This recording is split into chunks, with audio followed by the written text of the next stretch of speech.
मेरा एक गाना सीगा, मैनू नहीं सी लगदा भी ये गाना मेरे ते इदां ढुक जूगा, ये एक सच्चाई बन जूगा।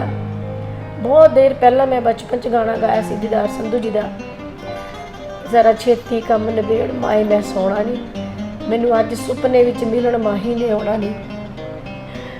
ते बस वो सुपने च मिलन आउंदे ने मैनू। असी अपना पता बदल लिया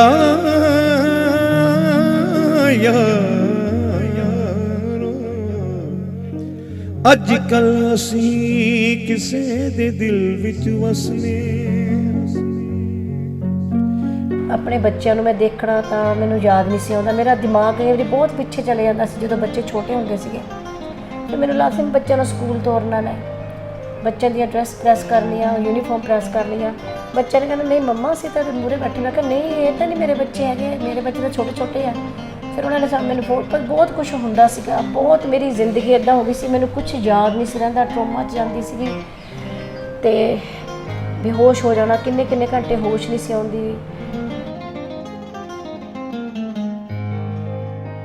जदों असीं पहली बारी मिले उत्थों लैके एंड तक जो मेरा लास्ट में हाथ फड़िया सी जान लगे,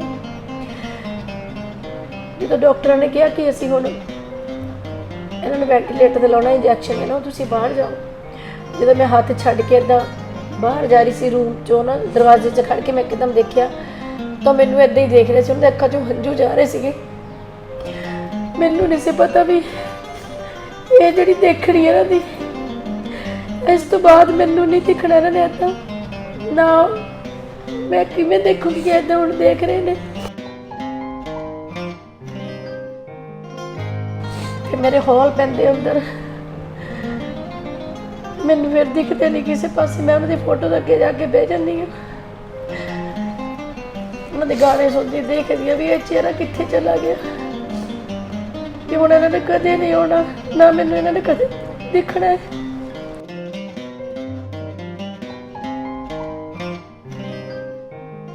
मैनू कहन लग गए हाथ फड़ के ना, मैनू बिठाना ना कोल, मैनू कहने नूरी मैनू लगता नहीं हैगा भी मैं ठीक होऊंगा, कहते जे मैनू कुछ हो गया ना भी तू अपना, मैनू पता मेरे तो बाद तू डिग जाना है, क्योंकि पता ही होंदा अपने जीवन साथी का, जिद्दां 36 साल असीं कड्ढे आ भी किद्दां मैं उन्हां तो एक मिनट भी परे नहीं सी रहिंदी हुंदी। कहते तू हौसला करना है, बच्चा करके हौसला करना भी, जे मेरे तो बाद तू भी टुट गई, तेन भी कुछ हो गया, फिर बच्चे कल्ले रह जाएंगे।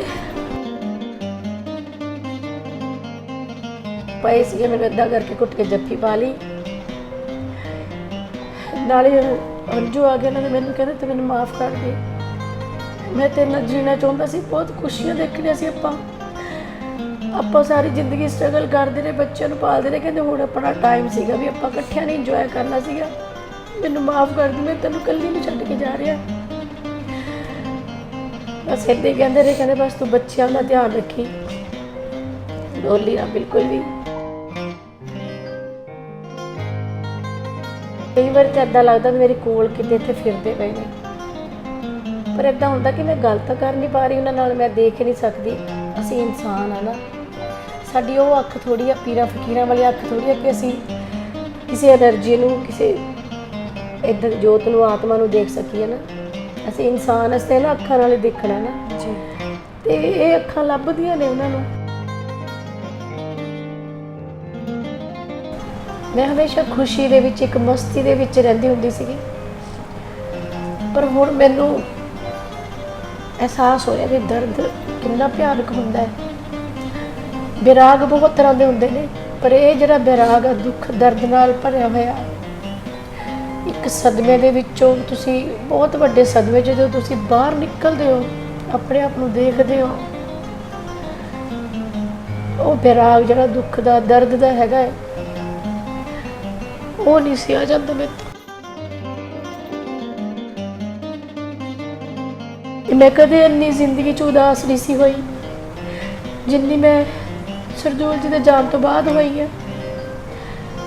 मैं हमेशा नचन टप्पण वाले गाने गाने, खुशियां भरे गाने गाने, हमेशा ਮੈਨੂੰ ਕਈਆਂ ਨੇ ਕਹਿਣਾ ਵੀ ਤੁਸੀਂ ਸੈਡ ਸੌਂਗ ਕਾਹਤੇ ਨਹੀਂ ਗਾਉਂਦੇ, ਤੁਸੀਂ ਇਦਾਂ ਦੇ ਗਾਣੇ। ਮੈਂ ਕਿਹਾ ਨਹੀਂ, ਮੈਂ ਕਿਸੇ ਨੂੰ ਦੁੱਖ ਦੇ ਕੇ ਦਰਦ ਦੇ ਕੇ ਰਾਜ਼ੀ ਨਹੀਂ, ਮੈਂ ਖੁਸ਼ੀਆਂ ਹੀ ਦੇ ਕੇ ਰਾਜ਼ੀ ਹਾਂ। ਮੇਰੇ ਅੰਦਰ ਖੁਸ਼ੀ ਬਹੁਤ ਹੈ, ਮੈਂ ਖੁਸ਼ੀ ਉਹ ਦੇਣੀ ਆ ਨਾ। ਕਿਡਨੀ ਟ੍ਰਾਂਸਪਲਾਂਟ ਵੀ ਹੋਇਆ, ਵੀ ਕਰੋਨੇ ਦਾ ਦੌਰ ਚੱਲ ਰਿਹਾ, ਕਰੋਨਾ ਬਹੁਤ ਫੈਲਿਆ ਹੋਇਆ, ਤੁਸੀਂ ਧਿਆਨ ਰੱਖੋ, ਤੁਸੀਂ ਰਸ਼ ਵਿੱਚ ਨਾ ਜਾਓ।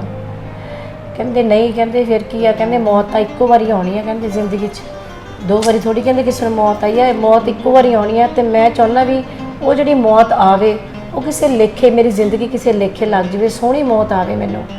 ਤੇ ਕਹਿੰਦੇ ਮੈਂ ਨਹੀਂ, ਕਹਿੰਦੇ ਮੈਂ ਜਾਊਂਗਾ, ਕਹਿੰਦੇ ਮੈਂ ਅੱਜ ਮੇਰੀ ਸਭ ਨੂੰ ਸਾਰਿਆਂ ਦੀ ਇੱਕ ਜਿਹੜੇ ਸਾਡੇ ਉੱਤੇ ਭੀੜ ਪਈ ਆ, ਇਕੱਲੀ ਕਿਸਾਨਾਂ ਦੀ ਥੋੜੀ ਇਹ ਭੀੜ ਆ, ਸਾਡੇ ਪੰਜਾਬ ਦੇ ਉੱਤੇ ਇਹ ਭੀੜ ਪਈ ਆ ਵੀ ਜੇ ਅਸੀਂ ਆਪਣੇ ਪੰਜਾਬ ਦੀ ਮਿੱਟੀ ਲਈ ਗਾਣੇ ਗਾਏ ਆ, ਸਾਹਿਤ ਗਾਇਆ, ਸੰਗੀਤ ਨਾਲ ਜੁੜੇ ਆ, ਅਸੀਂ ਵੀ ਇੱਕ ਸਮਾਜ ਦਾ ਹਿੱਸਾ ਹੈ ਕਲਾਕਾਰ, ਕਿਉਂਕਿ ਕਲਾਕਾਰ ਐਨਰਜੀ ਪੈਦਾ ਕਰਦਾ ਹੈ। ਨਵੀਂ ਜਿਹੜੀ ਜਨਰੇਸ਼ਨ ਆ ਉਹਦੇ ਵਿੱਚ ਚੰਗਾ ਸਾਹਿਤ, ਆਪਣੇ ਸੂਰਬੀਰ, ਆਪਣੇ ਯੋਧਿਆਂ ਦੀਆਂ ਗੱਲਾਂ ਕਰ ਕਰਕੇ ਸੰਗੀਤ ਰਾਹੀਂ ਉਹਨਾਂ ਦੇ ਅੰਦਰ ਜਜ਼ਬੇ ਪੈਦਾ ਕਰਦਾ ਹੈ। ਤਾਂ ਹੀ ਖੜੇ ਹੁੰਦੇ ਨੇ ਉਹ, ਤਾਂ ਹੀ ਉਹ ਆਪਣੀ ਮਿੱਟੀ ਨਾਲ ਜੁੜਦੇ ਨੇ, ਤਾਂ ਹੀ ਉਹ ਹਰ ਤਰ੍ਹਾਂ ਦੀ ਚੀਜ਼ ਸਹਿ ਲੈਂਦੇ ਨੇ, ਗਰੀਬੀਆਂ ਸਹਿ ਲੈਂਦੇ ਨੇ। ਪਰ ਉਹ ਕਹਿੰਦੇ ਆਪਣੀ ਜਿਹੜੀ ਸਾਡੀ ਅਣਖ ਆ ਉਹ ਤੋਂ ਥੱਲੇ ਨਹੀਂ ਡਿੱਗਣਾ।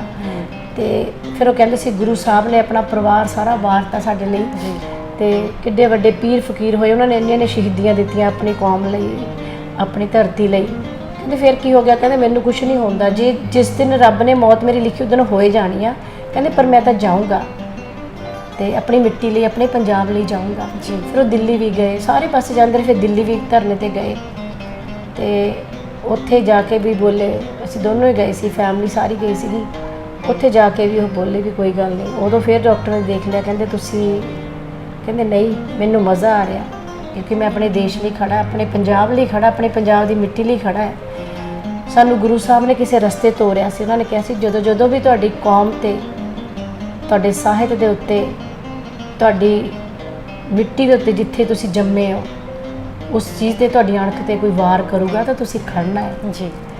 ਤੇ ਕਹਿੰਦੇ ਉਹ ਮੌਕਾ ਆਇਆ ਕਿ ਉਹ ਆਪਾਂ ਜਾਣ ਦਈਏ। ਤੇ ਕਹਿੰਦੇ ਅਸੀਂ ਤਾਂ ਫਖਰ ਨਾਲ ਜਾਵਾਂਗੇ, ਸਾਡੇ ਕਿਸਾਨਾਂ ਤੇ ਇਕੱਲੀ ਭੀੜ ਨਹੀਂ, ਸਾਡੇ ਸਾਰੇ ਪੰਜਾਬ ਦੇ ਉੱਤੇ ਆ, ਸਾਡਾ ਫਰਜ਼ ਬਣਦਾ ਖੜਨਾ।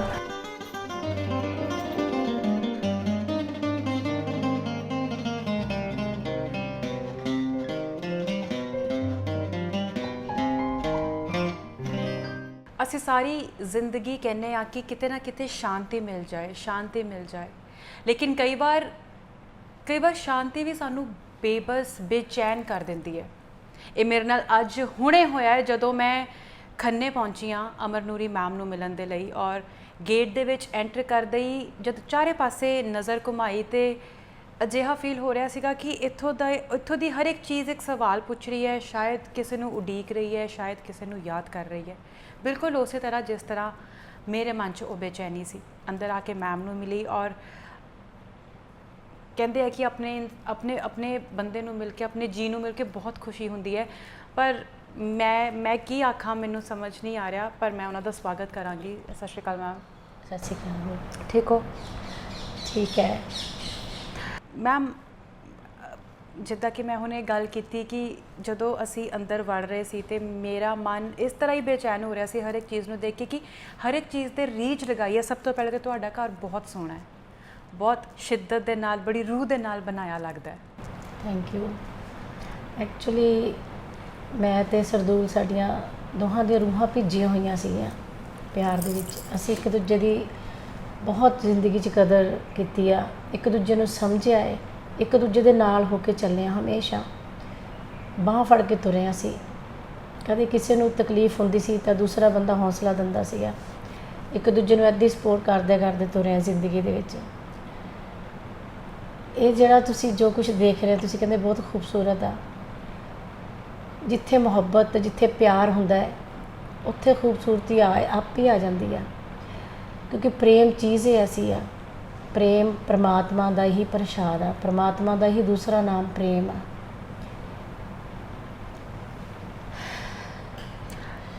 ਕਿਉਂਕਿ ਅਸੀਂ ਦੋਨਾਂ ਨੇ ਬਹੁਤ ਹੀ ਪ੍ਰੇਮ ਦੇ ਨਾਲ ਬੈਠਣ ਵਾਸਤੇ ਸਾਰਾ ਕੁਝ ਬਣਾਇਆ ਸੀਗਾ। ਸਾਨੂੰ ਪ੍ਰਕਿਰਤੀ ਦੇ ਨਾਲ ਦੋਨਾਂ ਨੂੰ ਬਹੁਤ ਪਿਆਰ ਆ।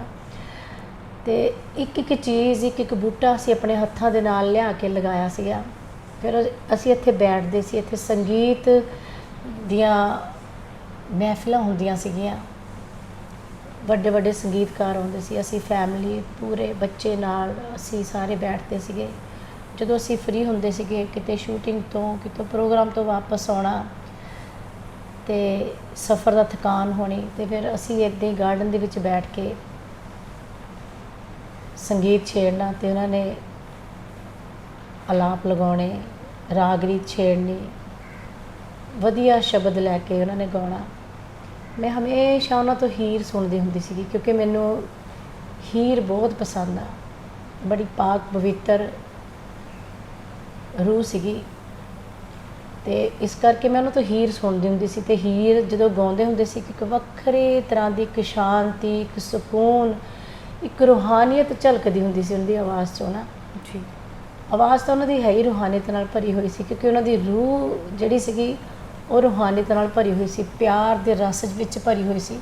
ਉਹਨਾਂ ਨੇ ਕਦੇ ਵੀ ਅੱਜ ਤੱਕ ਕਿਸੇ ਨੂੰ ਓਪਰਾ ਪਿਆਰ ਜਾਂ ਬਨਾਵਟੀ ਪਿਆਰ ਨਹੀਂ ਕੀਤਾ। ਕੋਈ ਵੀ ਜਾਣਿਆ ਅਣਜਾਣਿਆ ਬੰਦਾ ਕੋਈ ਵੀ ਉਹਨਾਂ ਦੇ ਕੋਲ ਆਉਂਦਾ ਸੀਗਾ, ਹਰੇਕ ਨੂੰ ਆਪਣੇ ਬੁੱਕਲ 'ਚ ਲੈ ਕੇ ਆਪਣੇ ਰੂਹ ਤੋਂ ਮੁਹੱਬਤ ਕਰਦੇ ਸੀ ਹਰੇਕ ਨੂੰ। ਉਹ ਇੰਨੇ ਕੁ ਸਪਸ਼ਟ ਸੀਗੇ ਵੀ ਕਦੇ ਵੀ ਉਹਨਾਂ ਨੇ ਓਪਰੀ ਗੱਲ ਕੀਤੀ ਹੋਈ ਨਹੀਂ ਗਈ, ਫੇਕ ਮੈਂ ਚੀਜ਼ ਦੇਖੀ ਨਹੀਂ ਉਹਨਾਂ ਦੇ ਜ਼ੁਬਾਨ 'ਤੇ, ਕੋਈ ਸ਼ਬਦ ਨਹੀਂ ਦੇਖਿਆ, ਕੋਈ ਫੀਲਿੰਗ ਨਹੀਂ ਦੇਖੀ ਫੇਕ ਉਹਨਾਂ ਦੀ ਜ਼ਿੰਦਗੀ 'ਚ। ਮੈਂ 36 ਸਾਲ ਤੋਂ ਅਸੀਂ ਇਕੱਠੇ ਸੀਗੇ। 7 ਸਾਲ ਪਹਿਲਾਂ ਅਸੀਂ ਦੋਨਾਂ ਨੇ ਇਕੱਠਿਆਂ ਨੇ ਗਾਇਆ, ਉਦੋਂ ਅਸੀਂ ਅਨਮੈਰਿਡ ਸੀਗੇ। ਅਸੀਂ ਪੂਰੇ ਆਪਣੇ ਪ੍ਰੇਮ ਦੇ ਵਿੱਚ ਸੀਗੇ, ਆਪਣੇ ਭਗਤੀ ਇਸ਼ਕ ਨੂੰ ਮੈਂ ਜਿਹੜੀ ਇਹ ਕਹਿੰਦੀ ਹਾਂ ਕਿ ਜਿਹੜੀ ਰੂਹਾਨੀਅਤ ਵਾਲਾ ਜਿਹੜਾ ਇਸ਼ਕ ਹੁੰਦਾ ਉਹ ਕਿਸੇ ਭਗਤੀ ਨਾਲੋਂ, ਕਿਸੇ ਬੰਦਗੀ ਨਾਲੋਂ ਘੱਟ ਨਹੀਂ ਹੁੰਦਾ। ਫਿਰ ਸਾਡਾ ਵਿਆਹ ਹੋਇਆ ਸੀ 86 ਦੇ ਵਿੱਚ, ਇਕੱਠਿਆਂ ਨੇ ਗਾਣਾ ਸ਼ੁਰੂ ਕੀਤਾ ਸੀਗਾ, ਤੇ ਫਿਰ ਸਾਡਾ 93 ਦੇ ਵਿੱਚ ਵਿਆਹ ਹੋ ਗਿਆ ਸੀਗਾ। ਹੁਣ ਤੱਕ ਦਾ ਉਹ ਸਫ਼ਰ ਜਦੋਂ ਯਾਦ ਕਰਦੀ ਹਾਂ, ਕਦੇ ਉਹ ਪਲ ਯਾਦ ਕਰਕੇ ਪਿਆਰ ਵਾਲੇ ਬੈਠਦੇ ਸੀਗੇ, ਰੂਹਾਨੀਅਤ ਨਾਲ ਭਰੇ ਹੋਏ ਸੀ। ਕਿੰਨੇ ਕਿੰਨੇ ਘੰਟੇ ਅਸੀਂ ਇੱਕ ਦੂਜੇ ਦਾ ਹੱਥ ਫੜ ਕੇ, ਕਿੰਨੇ ਕਿੰਨੇ ਘੰਟੇ ਅਸੀਂ ਚੁੱਪ ਮੌਨ ਦੇ ਵਿੱਚ ਅੱਧੇ ਬੈਠੇ ਰਹਿੰਦੇ ਸੀਗੇ। ਚੁੱਪ ਕਰਕੇ ਸਾਡੀਆਂ ਕਿੰਨੀਆਂ ਸਾਰੀਆਂ ਗੱਲਾਂ ਹੋ ਜਾਂਦੀਆਂ ਸੀਗੀਆਂ, ਕਿਉਂਕਿ ਜਿੱਥੇ ਪ੍ਰੇਮ ਆ ਮੈਨੂੰ ਲੱਗਦਾ ਉੱਥੇ ਸ਼ਬਦ ਖਤਮ ਹੋ ਜਾਂਦੇ ਆ, ਉੱਥੇ ਗੱਲ ਕਰਨ ਦੀ ਜ਼ਰੂਰਤ ਨਹੀਂ ਪੈਂਦੀ। ਇੱਕ ਫੀਲਿੰਗ ਇੱਕ ਦੂਜੇ ਦੀ ਸ਼ੇਅਰ ਕਰਦੇ, ਉਹਨੂੰ ਮਹਿਸੂਸ ਕਰਦੇ ਆ ਤੁਸੀਂ ਆਪਣੇ ਹੋਣੇ ਨੂੰ, ਆਪਣੇ ਉਸ ਜਿਹੜਾ ਇੱਕ ਉਹ ਟਾਈਮ ਹੁੰਦਾ, ਉਹ ਨਾ ਉਹ ਪਾਸਟ ਹੁੰਦਾ ਹੈ ਨਾ ਉਹ ਫਿਊਚਰ ਹੁੰਦਾ, ਇੱਕ ਪ੍ਰੈਜ਼ੈਂਟ ਟਾਈਮ ਹੁੰਦਾ ਜਦੋਂ ਤੁਸੀਂ ਆਪਣੇ ਪਿਆਰੇ ਦੇ ਕੋਲ ਬੈਠ ਕੇ ਉਸ ਪਲ ਨੂੰ ਮਹਿਸੂਸ ਕਰਦੇ ਹੋ। ਕਿਸੇ ਸਾਧਨਾ ਤੋਂ, ਕਿਸੇ ਧਿਆਨ ਤੋਂ ਘੱਟ ਨਹੀਂ ਹੁੰਦੀ ਚੀਜ਼ ਉਹ। ਤੇ ਉਹ ਚੀਜ਼ ਅਸੀਂ ਇੱਦਾਂ ਉਹ ਸਮਾਂ ਇੱਦਾਂ ਗੁਜ਼ਾਰਿਆ। ਤੇ ਜਦੋਂ ਉਹ ਟਾਈਮ ਨੂੰ ਯਾਦ ਕਰਦੀ ਹਾਂ ਬੜਾ ਮਨ ਨੂੰ ਠਹਿਰਾਵ ਆਉਂਦਾ ਹੈ। ਪਰ ਜਦੋਂ ਮੈਂ ਫਿਰ ਦੇਖਦੀ ਹਾਂ ਵੀ ਉਹ ਮੈਨੂੰ ਕਿਤੇ ਦਿਖ ਨਹੀਂ ਰਹੇ, ਉਹਨਾਂ ਨੇ ਪਿਆਰ ਇਹ ਜ਼ਿੰਦਗੀ 'ਚ ਇੰਨਾ ਦਿੱਤਾ ਹੈ, ਫਿਰ ਮਨ ਨੂੰ ਹੌਲ ਪੈਂਦੇ ਆ, ਤਕਲੀਫ ਹੁੰਦੀ ਹੈ। ਇੱਕ ਵਿਰਾਗ ਦੇ ਵਿੱਚ ਜੀ ਰਹੀ ਹਾਂ ਇਸ ਟਾਈਮ, ਹੈ ਨਾ, ਇੱਕ ਦਰਦ ਦੇ ਵਿੱਚ ਜੀ ਰਹੀ ਹਾਂ। ਉਹਨਾਂ ਨੇ ਇੰਨੀ ਕੁ ਮੁਹੱਬਤ ਦਿੱਤੀ ਮੈਨੂੰ, ਮੈਂ ਕਦੇ ਇੰਨੀ ਜ਼ਿੰਦਗੀ 'ਚ ਉਦਾਸ ਨਹੀਂ ਸੀ ਹੋਈ ਜਿੰਨੀ ਮੈਂ ਸਰਦੂਲ ਜੀ ਦੇ ਜਾਣ ਤੋਂ ਬਾਅਦ ਹੋਈ ਹੈ। ਮੈਂ ਹਮੇਸ਼ਾ ਨੱਚਣ ਟੱਪਣ ਵਾਲੇ ਗਾਣੇ ਗਾਉਣੇ, ਖੁਸ਼ੀਆਂ ਭਰੇ ਗਾਣੇ ਗਾਉਣੇ ਹਮੇਸ਼ਾ। ਮੈਨੂੰ ਕਈਆਂ ਨੇ ਕਹਿਣਾ ਵੀ ਤੁਸੀਂ ਸੈਡ ਸੌਂਗ ਕਾਹਤੇ ਨਹੀਂ ਗਾਉਂਦੇ, ਤੁਸੀਂ ਇੱਦਾਂ ਦੇ ਗਾਣੇ। ਮੈਂ ਕਿਹਾ ਨਹੀਂ, ਮੈਂ ਕਿਸੇ ਨੂੰ ਦੁੱਖ ਦੇ ਕੇ ਦਰਦ ਦੇ ਕੇ ਰਾਜ਼ੀ ਨਹੀਂ, ਮੈਂ ਖੁਸ਼ੀਆਂ ਹੀ ਦੇ ਕੇ ਰਾਜ਼ੀ ਹਾਂ। ਮੇਰੇ ਅੰਦਰ ਖੁਸ਼ੀ ਬਹੁਤ ਹੈ, ਮੈਂ ਖੁਸ਼ੀ ਓ ਦੇਣੀ ਆ ਨਾ, ਕਿਉਂਕਿ ਜਿਹਦੇ ਕੋਲ ਜੋ ਹੋਗਾ ਉਹਨੇ ਉਹੀ ਵੰਡਣਾ ਹੈ। ਮੈਂ ਹਮੇਸ਼ਾ ਖੁਸ਼ੀ ਦੇ ਵਿੱਚ, ਇੱਕ ਮਸਤੀ ਦੇ ਵਿੱਚ ਰਹਿੰਦੀ ਹੁੰਦੀ ਸੀਗੀ। ਪਰ ਹੁਣ ਮੈਨੂੰ ਅਹਿਸਾਸ ਹੋ ਰਿਹਾ ਵੀ ਦਰਦ ਕਿੰਨਾ ਭਿਆਨਕ ਹੁੰਦਾ ਹੈ। ਵਿਰਾਗ ਬਹੁਤ ਤਰ੍ਹਾਂ ਦੇ ਹੁੰਦੇ ਨੇ, ਪਰ ਇਹ ਜਿਹੜਾ ਵਿਰਾਗ ਆ ਦੁੱਖ ਦਰਦ ਨਾਲ ਭਰਿਆ ਹੋਇਆ, ਇੱਕ ਸਦਮੇ ਦੇ ਵਿੱਚੋਂ ਤੁਸੀਂ, ਬਹੁਤ ਵੱਡੇ ਸਦਮੇ ਜਦੋਂ ਤੁਸੀਂ ਬਾਹਰ ਨਿਕਲਦੇ ਹੋ, ਆਪਣੇ ਆਪ ਨੂੰ ਦੇਖਦੇ ਹੋ, ਉਹ ਵਿਰਾਗ ਜਿਹੜਾ ਦੁੱਖ ਦਾ ਦਰਦ ਦਾ ਹੈਗਾ ਹੈ, ਉਹ ਨਹੀਂ ਸੀ ਆ ਜਾਂਦਾ ਮੇਰੇ ਤੋਂ। ਮੈਮ ਪਲੀਜ਼ ਤੁਸੀਂ ਸੰਭਾਲੋ ਆਪਣੇ ਆਪ ਨੂੰ। ਮੈਂ ਗੱਲ ਕਰਨਾ ਚਾਹੁੰਦੀ ਹਾਂ, ਕਈ ਵਾਰੀ ਵੀ ਮੇਰੇ ਨਾਲ ਕੋਈ ਗੱਲ ਕਰੇ, ਪਰ ਪਤਾ ਨਹੀਂ ਕਈ ਵਾਰੀ ਤਾਂ ਦਿਲ ਕਰਦਾ ਮੈਂ ਬਹੁਤ ਸਾਰੀਆਂ ਗੱਲਾਂ ਕਰਾਂ, ਅੰਦਰੋਂ ਗੁਬਾਰ ਕੱਢਾਂ, ਸਰਦੂਲ ਜੀ ਦੇ ਨਾਲ ਬੀਤੀਆਂ ਹੋਈਆਂ ਗੱਲਾਂ ਕਿਸੇ ਦੇ ਨਾਲ ਸਾਂਝੀਆਂ ਕਰਾਂ। ਕੋਈ ਰੂਹ ਉੱਦਾਂ ਦੀ ਰੂਹ ਹੋਵੇ ਜਿਹਦੇ ਨਾਲ ਗੱਲਾਂ ਕਰਾਂ, ਜਿਹੜਾ ਇਸ ਚੀਜ਼ ਨੂੰ ਸਮਝਦੇ ਹੋਵੇ ਕੋਈ।